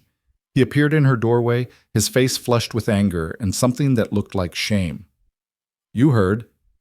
Most of it. He came to sit beside her, taking her hand. I'm sorry you had to hear that. Victoria has no right. She's not entirely wrong, though, is she? Eliza's voice was quiet. I don't have family or connections or standing. I am just a cook who's been here 2 months. People will think I manipulated you. Eliza, I'm not saying I regret accepting your proposal. I'm saying I understand what we're facing. She squeezed his hand. Your life would be easier if you married someone like Victoria, someone the community would accept without question. My life would be miserable if I married Victoria. He lifted her hand to his lips. I don't care about easy, Eliza. I care about real. And what we have, what we're building, that's real. What if Maggie gets hurt by the gossip? Children can be cruel. Then we'll teach her how to hold her head high and not let small people make her feel small. He smiled slightly. Apparently Sarah used to say something like that. Maggie told me this morning. She told me too. Eliza studied his face, seeing the determination there, but also the worry he was trying to hide. Caleb, be honest with me. Are you sure about this? Really sure? Because once we announce our engagement publicly, there's no taking it back without causing even more talk. He was quiet for a long moment, his thumb tracing circles on her palm. When Sarah died, I thought my life was over. Not literally, obviously. I had Maggie to take care of, but all the parts of me that knew how to feel joy or hope or love, those parts died with her. I convinced myself that was fine, that being numb was safer than feeling. And then you arrived with your worn carpet bag and your careful walls and your grief that matched my own, and everything started changing. He looked at her directly, his gray eyes clear and steady. You didn't push. You didn't try to force happiness on us. You just existed alongside us, letting us be broken while somehow showing us it was okay to start healing. Maggie laughed again because of you. I remembered how to smile because of you. And when I thought I'd lost you in that fire, I realized that being numb wasn't safer. It was just a slower way of dying. Tears streamed down Eliza's face.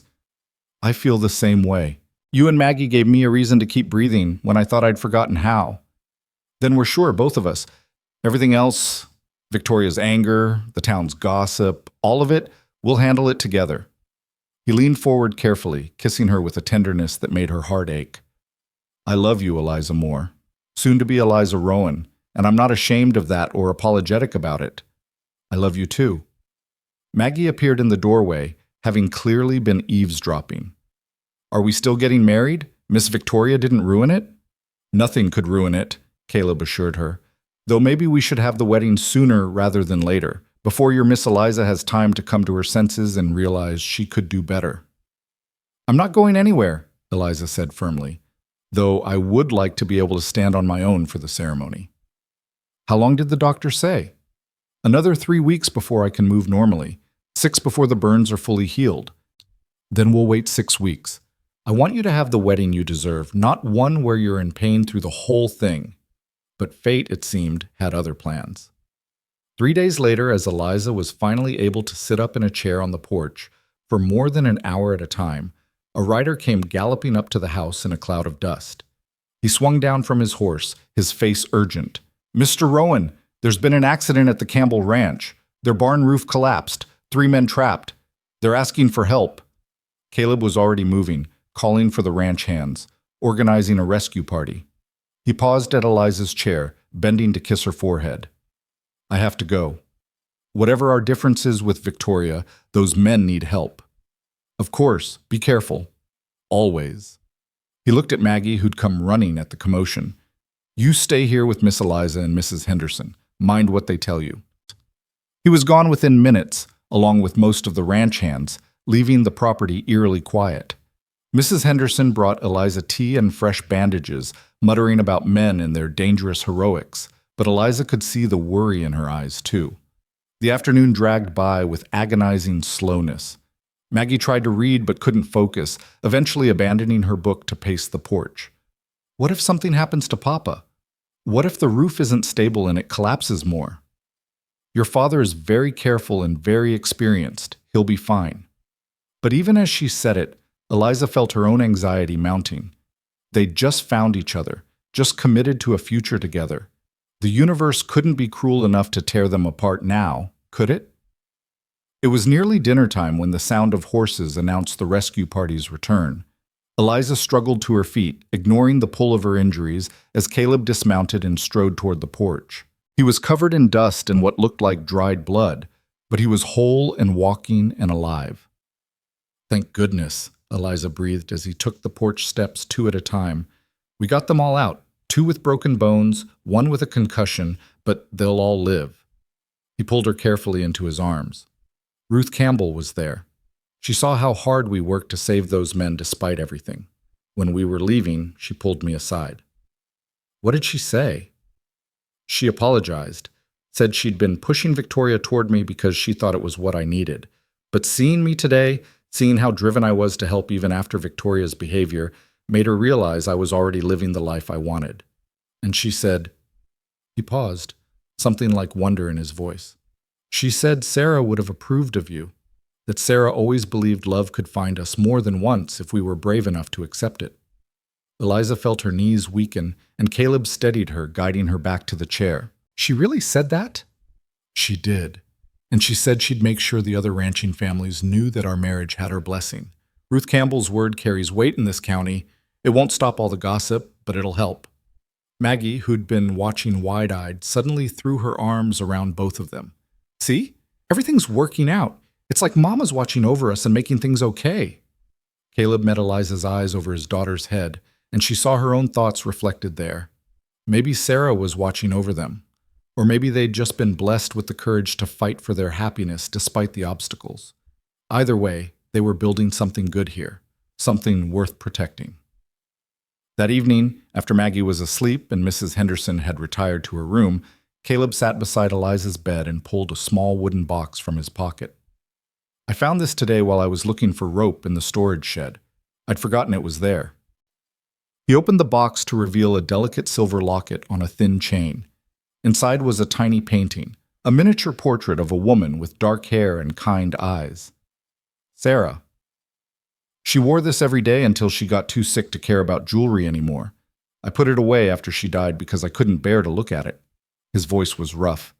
But today, when Ruth said what she said, I thought, maybe it's time. He held the locket out to Eliza. I want you to have this. Not to replace her memory, but to honor it. Sarah loved Maggie more than anything in this world.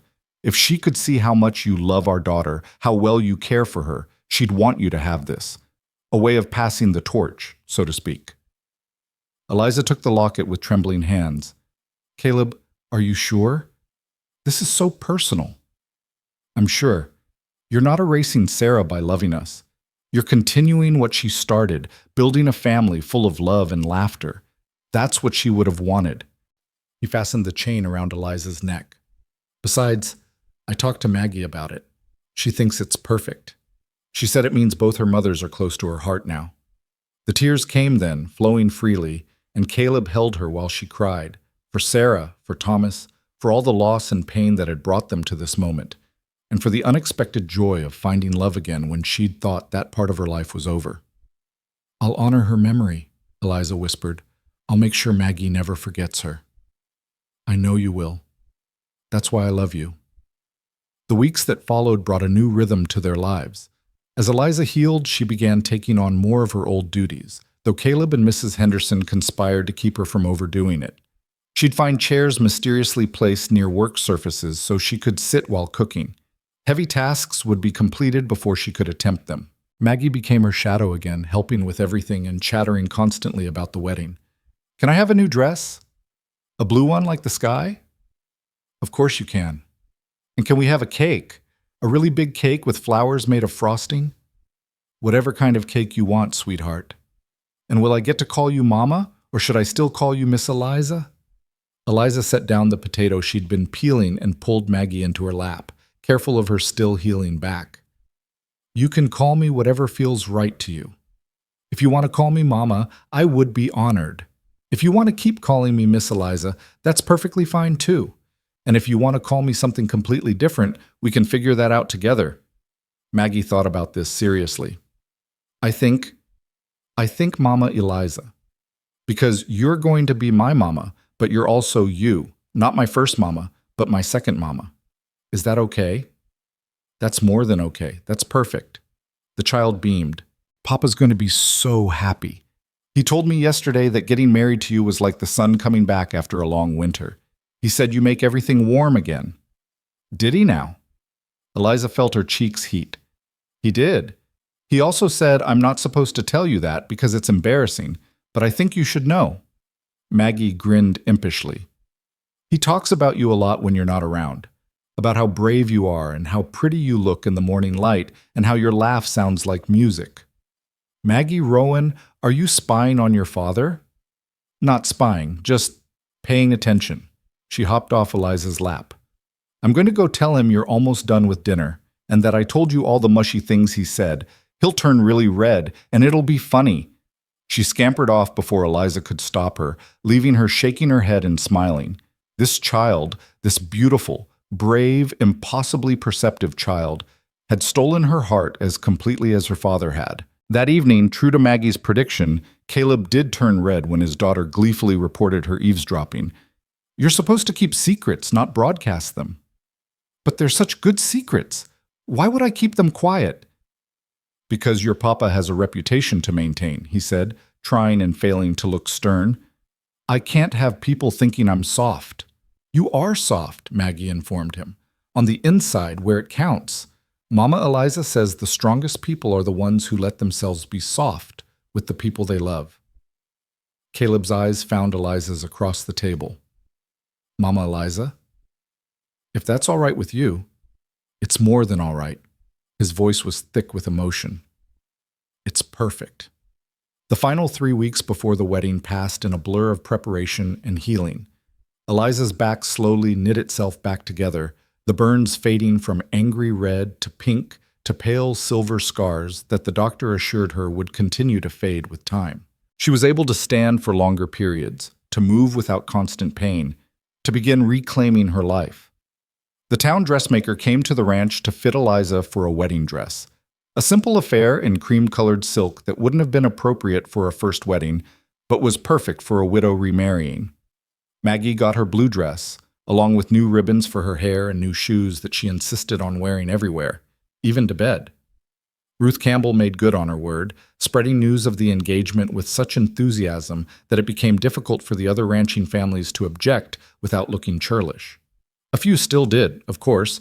There would always be those who thought Eliza was beneath Caleb's station, but most responded with cautious acceptance and even a few genuine congratulations.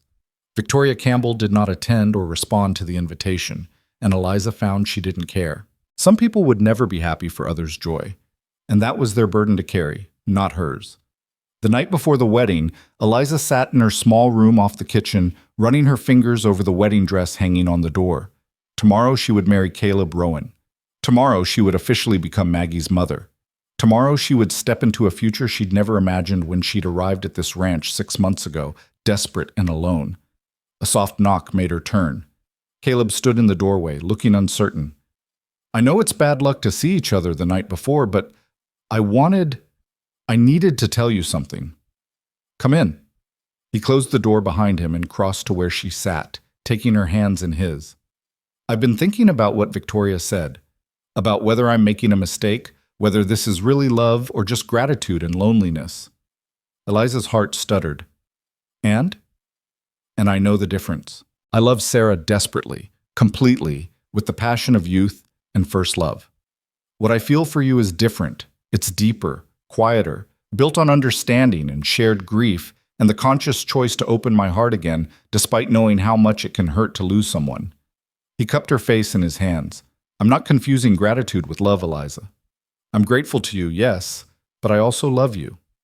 Those are two separate things that happen to exist at the same time. I love you too. So much it terrifies me sometimes." "Good. Because a love that doesn't scare you a little isn't worth having." He kissed her softly, sweetly, a promise of tomorrow, and all the tomorrows after that. "Get some sleep. I'll see you at the altar."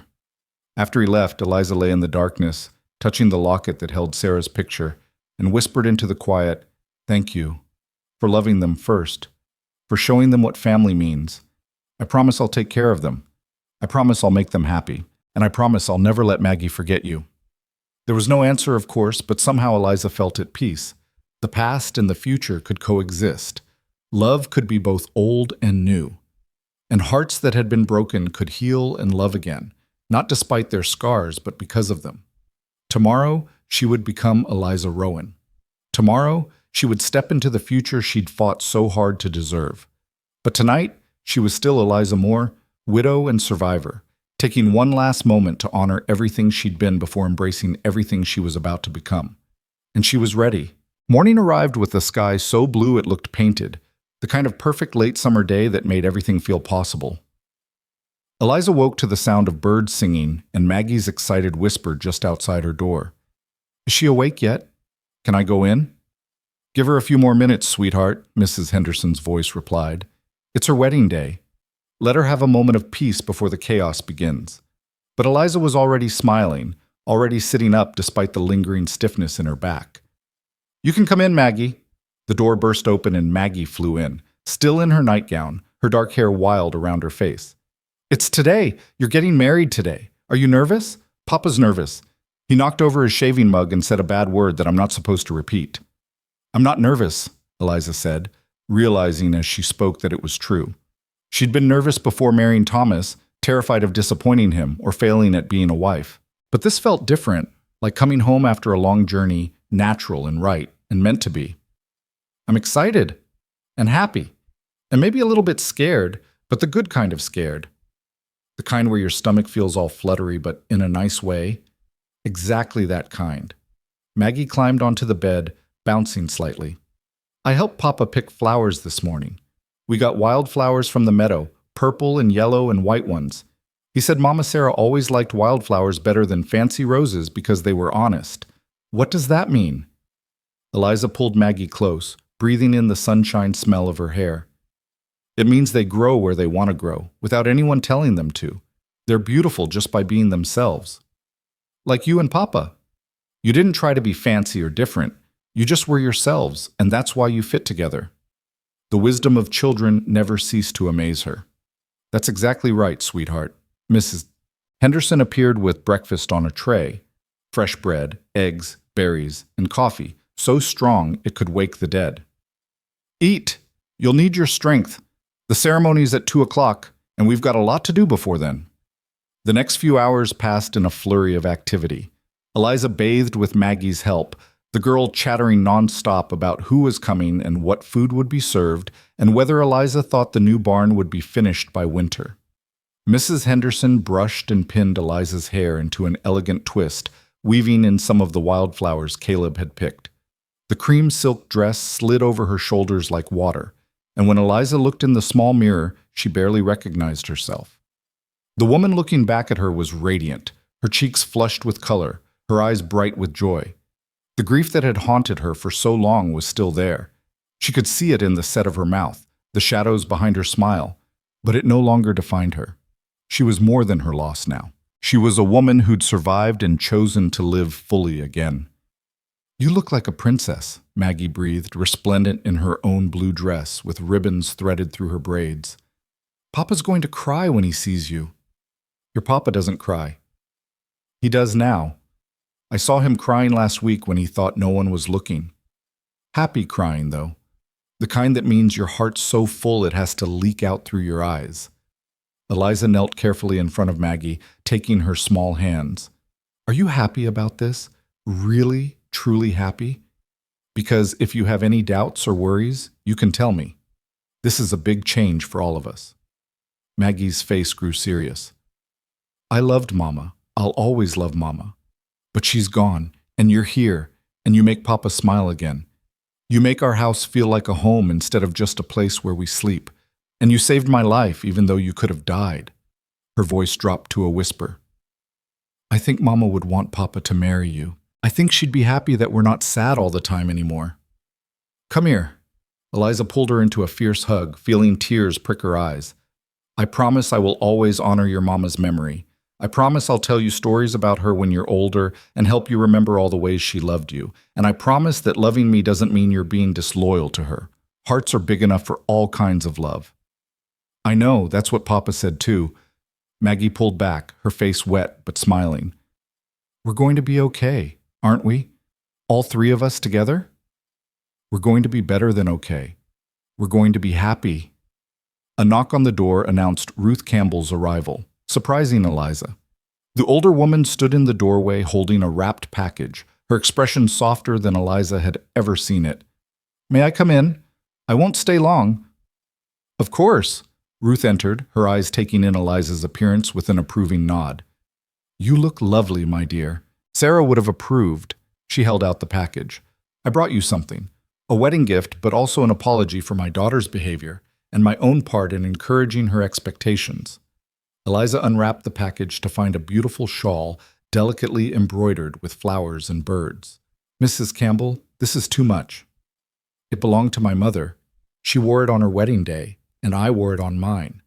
I'd always planned to give it to Victoria for hers, but she smiled sadly. Victoria won't be getting married anytime soon, I think. And even if she does, I don't believe she'd appreciate its significance the way you might. A woman who runs into burning buildings to save a child understands sacrifice and love in ways my daughter never has. Thank you, Eliza said, genuinely moved. This means more than you know. I also wanted to say that you're welcome at our ranch anytime. I know things have been awkward, but you're going to be part of this community now, and the community takes care of its own. Ruth glanced at Maggie, who was watching wide-eyed. Your mama was a dear friend of mine, Maggie, and I think she'd be very pleased to know that Miss Eliza is joining your family. After Ruth left, Maggie touched the shawl reverently. Everyone's being so nice today, even the people who were mean before. People often surprise you when you give them the chance. The small ceremony was held in the meadow behind the house, where wildflowers grew thick and the view stretched for miles in every direction. Chairs had been arranged in neat rows, and someone had constructed a simple arbor decorated with more wildflowers and trailing vines. It wasn't a grand affair, perhaps 30 guests in total, mostly neighboring ranchers and their families, but it was perfect. Eliza stood at the back, Ruth's shawl draped over her shoulders, and watched as the guests took their seats. She could see Caleb standing near the arbor, looking impossibly handsome in a dark suit, his expression a mixture of nervousness and joy. When his eyes found hers across the distance, his face transformed with such raw emotion that her breath caught. "Ready?" Mrs. Henderson asked, appearing at her elbow. "More than ready." Maggie went first, walking carefully down the makeshift aisle with a basket of flower petals that she scattered with great concentration. Then it was Eliza's turn, and suddenly she was moving forward, each step bringing her closer to the future she'd fought so hard to reach. Caleb's eyes never left her face. When she reached him, he took her hands in his, and she felt the slight tremor in his fingers, the thundering of his pulse against her palm. The ceremony itself passed in a blur of words and promises. The traveling minister spoke about love and commitment and the courage it took to begin again after loss. Eliza heard herself saying, "I do," in a voice that was steady and sure. She heard Caleb's response, deep and resonant with conviction. And then he was sliding a simple gold band onto her finger to rest beside his grandmother's ring, and she was doing the same for him, and the minister was pronouncing them husband and wife. "You may kiss your bride." Caleb cupped her face in his hands, his thumbs brushing away tears she hadn't realized were falling. "Hello, Mrs. Rowan." "Hello, Mr. Rowan." The kiss was gentle but thorough, a promise and a celebration all at once. When they finally broke apart, Maggie was tugging on Eliza's skirt. "My turn. I want to hug Mama Eliza too." Eliza scooped her up, Caleb's arm coming around both of them, and for a moment they stood there as a family while their guests applauded. The sound seemed to echo across the grasslands, carried on the warm wind, a declaration of joy that refused to be contained. The celebration that followed was simple but heartfelt. Tables had been set up in the yard, laden with food that various neighbors had contributed. There was music from a fiddle player who'd come from town, and dancing on the grass, and children running wild while their parents laughed and talked. It was everything a wedding should be, full of life and hope and community. Eliza found herself passed from guest to guest, accepting congratulations and well wishes, answering questions about her plans for the house, and whether she'd keep cooking for the ranch hands. Through it all, Caleb stayed close, his hand finding hers whenever they were separated, his eyes tracking her movement through the crowd with protective attention. "You're hovering," she teased during a rare quiet moment. "Can you blame me? 6 months ago, I was a bitter widower convinced I'd never feel anything again. Now look at me." He pulled her closer, swaying to the music, even though they weren't on the makeshift dance floor. "I'm terrified this is all a dream, and I'll wake up alone again." "It's not a dream. I'm real. This is real, and we're really married." She stood on her toes to kiss him softly. "You're stuck with me now." Best fate I could imagine. As the sun began its descent toward the western mountains, painting the sky in shades of orange and pink and gold, the guests gradually began to depart. The ranch hands had discreetly disappeared to the bunkhouse, giving the newly married couple privacy. Mrs. Henderson had taken Maggie inside for a bath and bedtime story, extracting a promise that they'd come say goodnight before she fell asleep. Eliza and Caleb stood together on the porch, watching the last of the sunset fade to twilight. His arm was around her waist, her head resting on his shoulder, and the silence between them was comfortable and full. "Are you happy?" Caleb asked quietly. "Happier than I ever thought I'd be again." "You?" "Beyond words." He turned to face her, his hands framing her face. "I need you to know something. I loved Sarah. I'll always love her. She gave me Maggie and years of joy, and that doesn't just disappear. But what I feel for you is just as real, just as deep. You're not a replacement or a consolation prize. You're my second chance, and I don't take that lightly. I know, and I need you to know that I love Thomas, and I'll always be grateful for the time we had. But you're not second best, Caleb. You're exactly right. The person I was supposed to find after I learned what loss felt like. So I'd appreciate what we have even more." They kissed as the first stars appeared overhead, the Wyoming night vast and full of promise around them. When they finally broke apart, Maggie's voice drifted through the open window. "Are they done being mushy yet? I'm getting sleepy." Laughing, they went inside together to tuck in their daughter. Their daughter. What a miraculous phrase that was. Maggie was already in her nightgown, her hair braided, her face scrubbed clean. "Did you have a good day, sweetheart?" Eliza asked, sitting on the edge of the bed while Caleb took the chair. "The best day. Everyone was happy, and the cake was delicious, and I got to stay up late." She yawned hugely. "Are things going to be different now that you're really my mama?" "Some things will be different," Caleb said. "Miss Eliza, Mama Eliza, will be sleeping in my room now instead of the little room off the kitchen. We'll be making decisions together as a family, but the important things won't change. We'll still have breakfast together every morning. We'll still read stories before bed. We'll still love you more than anything in the world." "Okay, that sounds good." Maggie's eyes were already drooping. "I love you, Papa. I love you, Mama Eliza." "We love you too, sweet girl," Eliza whispered, kissing her forehead. "Sleep well." They left the lamp burning low and closed the door halfway, the way Maggie liked it.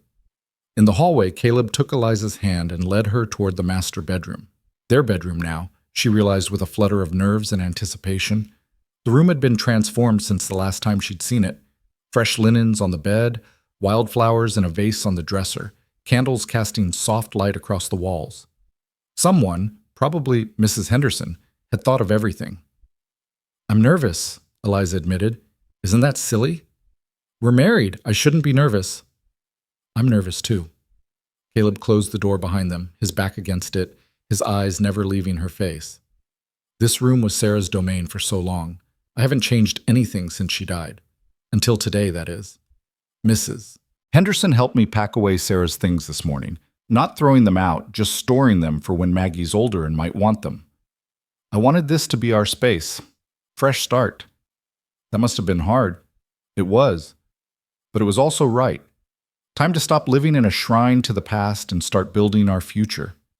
He moved toward her slowly, giving her time to object, to set boundaries. "We don't have to do anything tonight. We can just sleep. There's no rush." But Eliza was done with caution, done with holding back out of fear. She reached up to remove the pins from her hair, letting it fall in waves around her shoulders. "I don't want to wait. I want to start our life together right now." The kiss that followed was different from their earlier ones. Deeper, more urgent, full of 6 months of longing finally given permission to bloom. They helped each other out of their wedding clothes with fumbling fingers and breathless laughter, learning the geography of each other's bodies with wonder and tenderness. Eliza's scars from the fire stood out pale against her skin, and Caleb traced them gently. "Beautiful. Every part of you is beautiful. They're ugly. They're proof that you survived, that you fought for us. How could they be anything but beautiful?" He kissed each scar carefully, reverently, until she believed him. Their lovemaking was slow and sweet, a conversation conducted in touches and sighs, two people learning to be whole again by becoming part of something larger than themselves. When they finally lay tangled together, breathless and complete, Eliza felt as if some final piece of herself had clicked into place. "I love you," she whispered into the darkness. "I love you too. Forever and always." They fell asleep wrapped around each other, the windows open to let in the night breeze, the sounds of the ranch a lullaby around them. The weeks and months that followed brought their share of challenges. The town didn't universally embrace their marriage. There were still those who whispered that Eliza had trapped Caleb, that she was an opportunist taking advantage of a grieving man. Victoria Campbell made her disapproval known through conspicuous absence at community gatherings and the occasional cutting remark. But there were triumphs too. The new barn was completed by October, larger and safer than the one that had burned. The garden yielded a bountiful harvest that Eliza spent happy hours preserving for winter.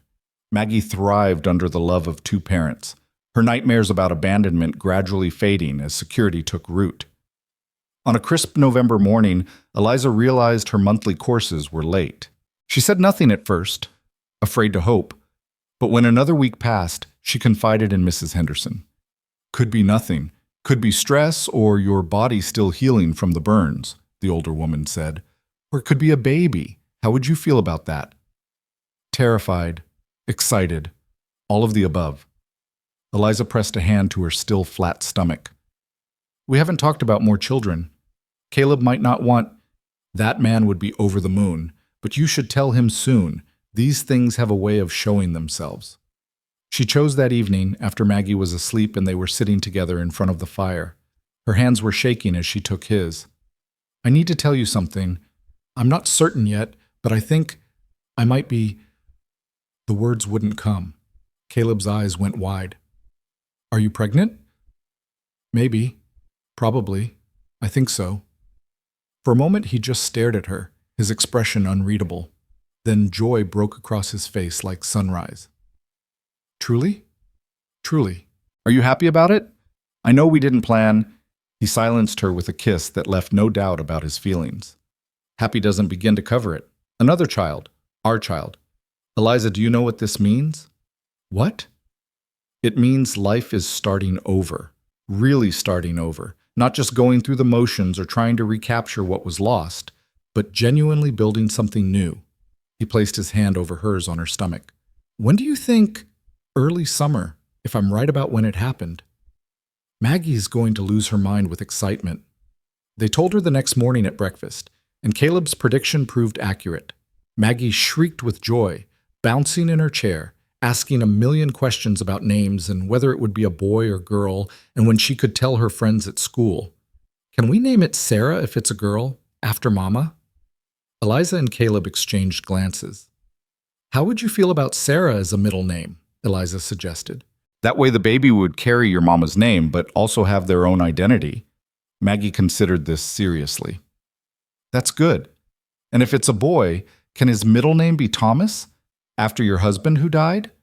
The thoughtfulness of it brought tears to Eliza's eyes. Yes, sweetheart. That would be perfect. Winter arrived with snow that blanketed the ranch in white silence, making the house feel even cozier and more enclosed. Eliza's pregnancy progressed normally despite the doctor's concerns about her still healing injuries. She grew round and uncomfortable, but Caleb treated her like spun glass, constantly worried she was doing too much. I'm pregnant, not fragile, she protested one afternoon when he insisted she sit down instead of kneading bread. You're carrying our child and you nearly died 6 months ago. Forgive me for being cautious. I love you for worrying, but I also need you to trust that I know my own limits. They found a balance, as they seemed to with everything, him hovering protectively, her accepting help without surrendering her independence. Maggie appointed herself assistant mother, constantly checking on Eliza and talking to her belly about all the wonderful things they'd do together when the baby arrived. Spring came early that year, the snow melting to reveal green grass and early wildflowers. Eliza's garden was planted with Maggie's help, and they added new sections for vegetables they hadn't tried before. The ranch prospered under Caleb's management, and he began making plans to expand the herd. On a warm June evening, while Caleb was out checking the fence line and Maggie was at a friend's ranch for a sleepover, Eliza's water broke. Mrs. Henderson, who'd agreed to stay through the birth, sent one of the ranch hands racing to find Caleb and another to fetch the doctor from town. The labor was long and difficult, Eliza's scarred back muscles making it harder to push, her endurance tested by hours of contractions. But when dawn broke on a new day, she held a squalling, healthy baby boy with dark hair and his father's gray eyes. Caleb arrived just in time, bursting into the room wild-eyed and disheveled, and stopped dead at the sight of his wife and newborn son. Eliza, are you? We're perfect. Come meet your son. He approached almost reverently, sitting carefully on the edge of the bed to look down at the tiny, red-faced infant. He's beautiful. You're beautiful. I can't believe. His voice broke. Thank you. For this. For everything. What should we name him? Eliza asked softly. They discussed names for months without reaching a conclusion. But looking at her husband's face, seeing the mixture of grief and joy there, the acknowledgement that this child was both a new beginning and a tribute to everything they'd survived, Eliza knew. What about James Thomas? James for something completely new, and Thomas for the man who came before. Caleb's eyes filled with tears. Perfect. James Thomas Rowan. Maggie met her baby brother that afternoon and declared him the best present she'd ever received, better even than the new pony Caleb had promised her for her birthday. She held him carefully, her young face serious with responsibility. "I'll protect him," she announced, "like Mama Eliza protected me. I'll be the best big sister ever." "I know you will," Eliza said, her heart so full she thought it might burst. The months that followed were chaotic and exhausting, and more joyful than Eliza had imagined possible. James was a good baby, sleeping in longer stretches than she'd dared hope, and Maggie was indeed a devoted big sister. Caleb proved to be a doting father, often found in the nursery in the middle of the night, rocking his son and singing softly. By the time James was 6 months old and autumn was painting the grasslands in gold and amber again, Eliza stood on the porch one morning and marveled at how much had changed in just over a year. She'd arrived at this ranch broken and desperate, expecting nothing more than a place to hide from her grief. Instead, she'd found a family, a home, and a love that had transformed her from a woman simply surviving into one fully, vibrantly alive. The sound of horses approaching drew her attention. A wagon was coming up the drive, and as it drew closer, she recognized Ruth Campbell at the reins, but beside her sat Victoria. Eliza's stomach clenched with old anxiety, but she forced herself to remain calm, to wait and see what this visit would bring. Ruth climbed down first, then turned to help her daughter. Victoria looked thinner than Eliza remembered, her face drawn but her expression lacking the hostility it had held before. "Mrs. Rowan," Ruth said formally, "we hope we're not intruding. We wanted to bring a gift for the baby. We heard you had a boy." "You're not intruding at all. Please, come in. I just made coffee." They followed her into the kitchen, Victoria moving stiffly, as if she'd rather be anywhere else. Eliza poured coffee and set out fresh cookies, and for a moment they all sat in awkward silence. Finally, Victoria spoke, her voice quiet and surprisingly lacking in edge. "I came to apologize. I've been uncharitable toward you, cruel even.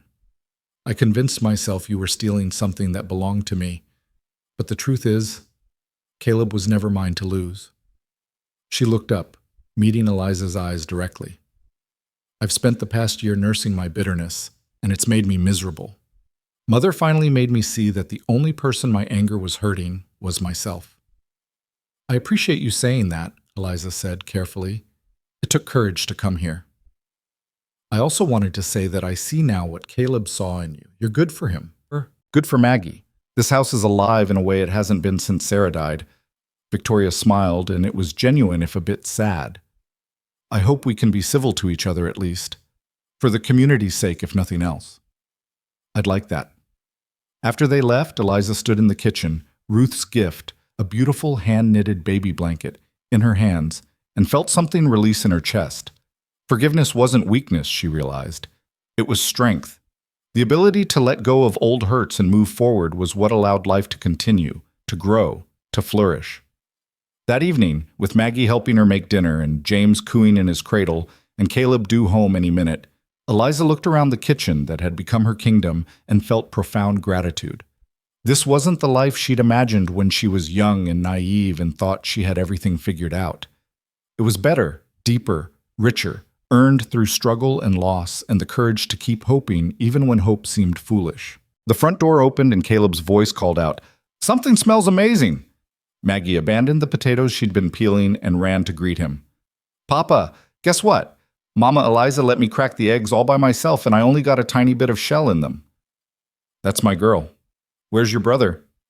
"Sleeping, as usual. Babies are boring. When will he be old enough to play?" Caleb appeared in the kitchen doorway, Maggie riding on his shoulders, and the love in his eyes when he looked at Eliza still had the power to make her breath catch. "How was your day, Mrs. Rowan?" "Eventful. Victoria Campbell came by to apologize." His eyebrows rose. "Really? How did that go?" "Better than I expected. I think we'll be able to be civil to each other now, at least." "Good. I'm glad." He lifted Maggie down and crossed to where Eliza stood, wrapping his arms around her waist from behind. "You're amazing. You know that? Taking the high road when you had every right to slam the door in her face. Bitterness doesn't serve anyone. Besides, I have too much to be happy about to waste energy on old grudges." They stood like that for a moment, watching Maggie return to the potatoes with exaggerated care. James sleeping peacefully in his cradle, the kitchen warm with the smell of cooking food and the promise of dinner together. This, Eliza thought, was what home really meant. Not a place, but people. Not perfection, but presence. Not the absence of grief, but the courage to find joy alongside it. "I love you," she whispered. "I love you more," Caleb murmured back. "I love you both most," Maggie called without looking up. "And I love James too, even though he's boring." Their laughter filled the kitchen, spilling out into the rest of the house, chasing away the last shadows of loneliness that had once made these rooms feel so empty. The young widow who'd arrived under the wide Wyoming sky with nothing but a carpet bag and fragile hope had become a woman who knew her own strength, who'd learned that hearts broken by loss could heal and love again, and who'd discovered that sometimes the best families were the ones you chose, or the ones that chose you. Years later, when Maggie was grown with children of her own, she would tell them stories about the summer her father married the cook who saved her life. She'd tell them how her stepmother had run into a burning barn without hesitation, how she'd turned their house into a home again, how she'd taught them all that love didn't divide. It multiplied. And she'd tell them that the secret to happiness wasn't avoiding grief or pain, but learning to build joy in spite of it, alongside it, because of it. But tonight, on this ordinary evening in late autumn, Eliza didn't know what the future held beyond the simple certainty that she would face it with Caleb beside her and their children around them. That was enough, more than enough. It was everything. As they sat down to dinner together, their family, imperfect and beautiful and real, Eliza silently thanked both Sarah and Thomas for the love they'd shared and the lessons they'd taught about holding on and letting go. Then she looked at the faces around her table, reached for Caleb's hand and Maggie's, and chose with full awareness and complete joy to be present in this moment, this life, this second chance she'd been blessed enough to find beneath the endless Wyoming sky. And she knew, with the certainty that comes from surviving loss and choosing to love anyway, that they were all going to be more than just okay. They were going to be happy. Not every day, not perfectly, but genuinely and truly happy in the way that only people who've known darkness can appreciate light. The young widow had come to cook for the rich rancher, and his daughter had asked her to tuck her in too. In answering that simple request, Eliza had found not just employment, but purpose. Not just shelter, but home. Not just survival, but life abundant and rich with meaning. And in a house that had once echoed with silence and grief, there was now laughter and music and the sound of a family that had been broken, learning, slowly and beautifully, how to be whole again.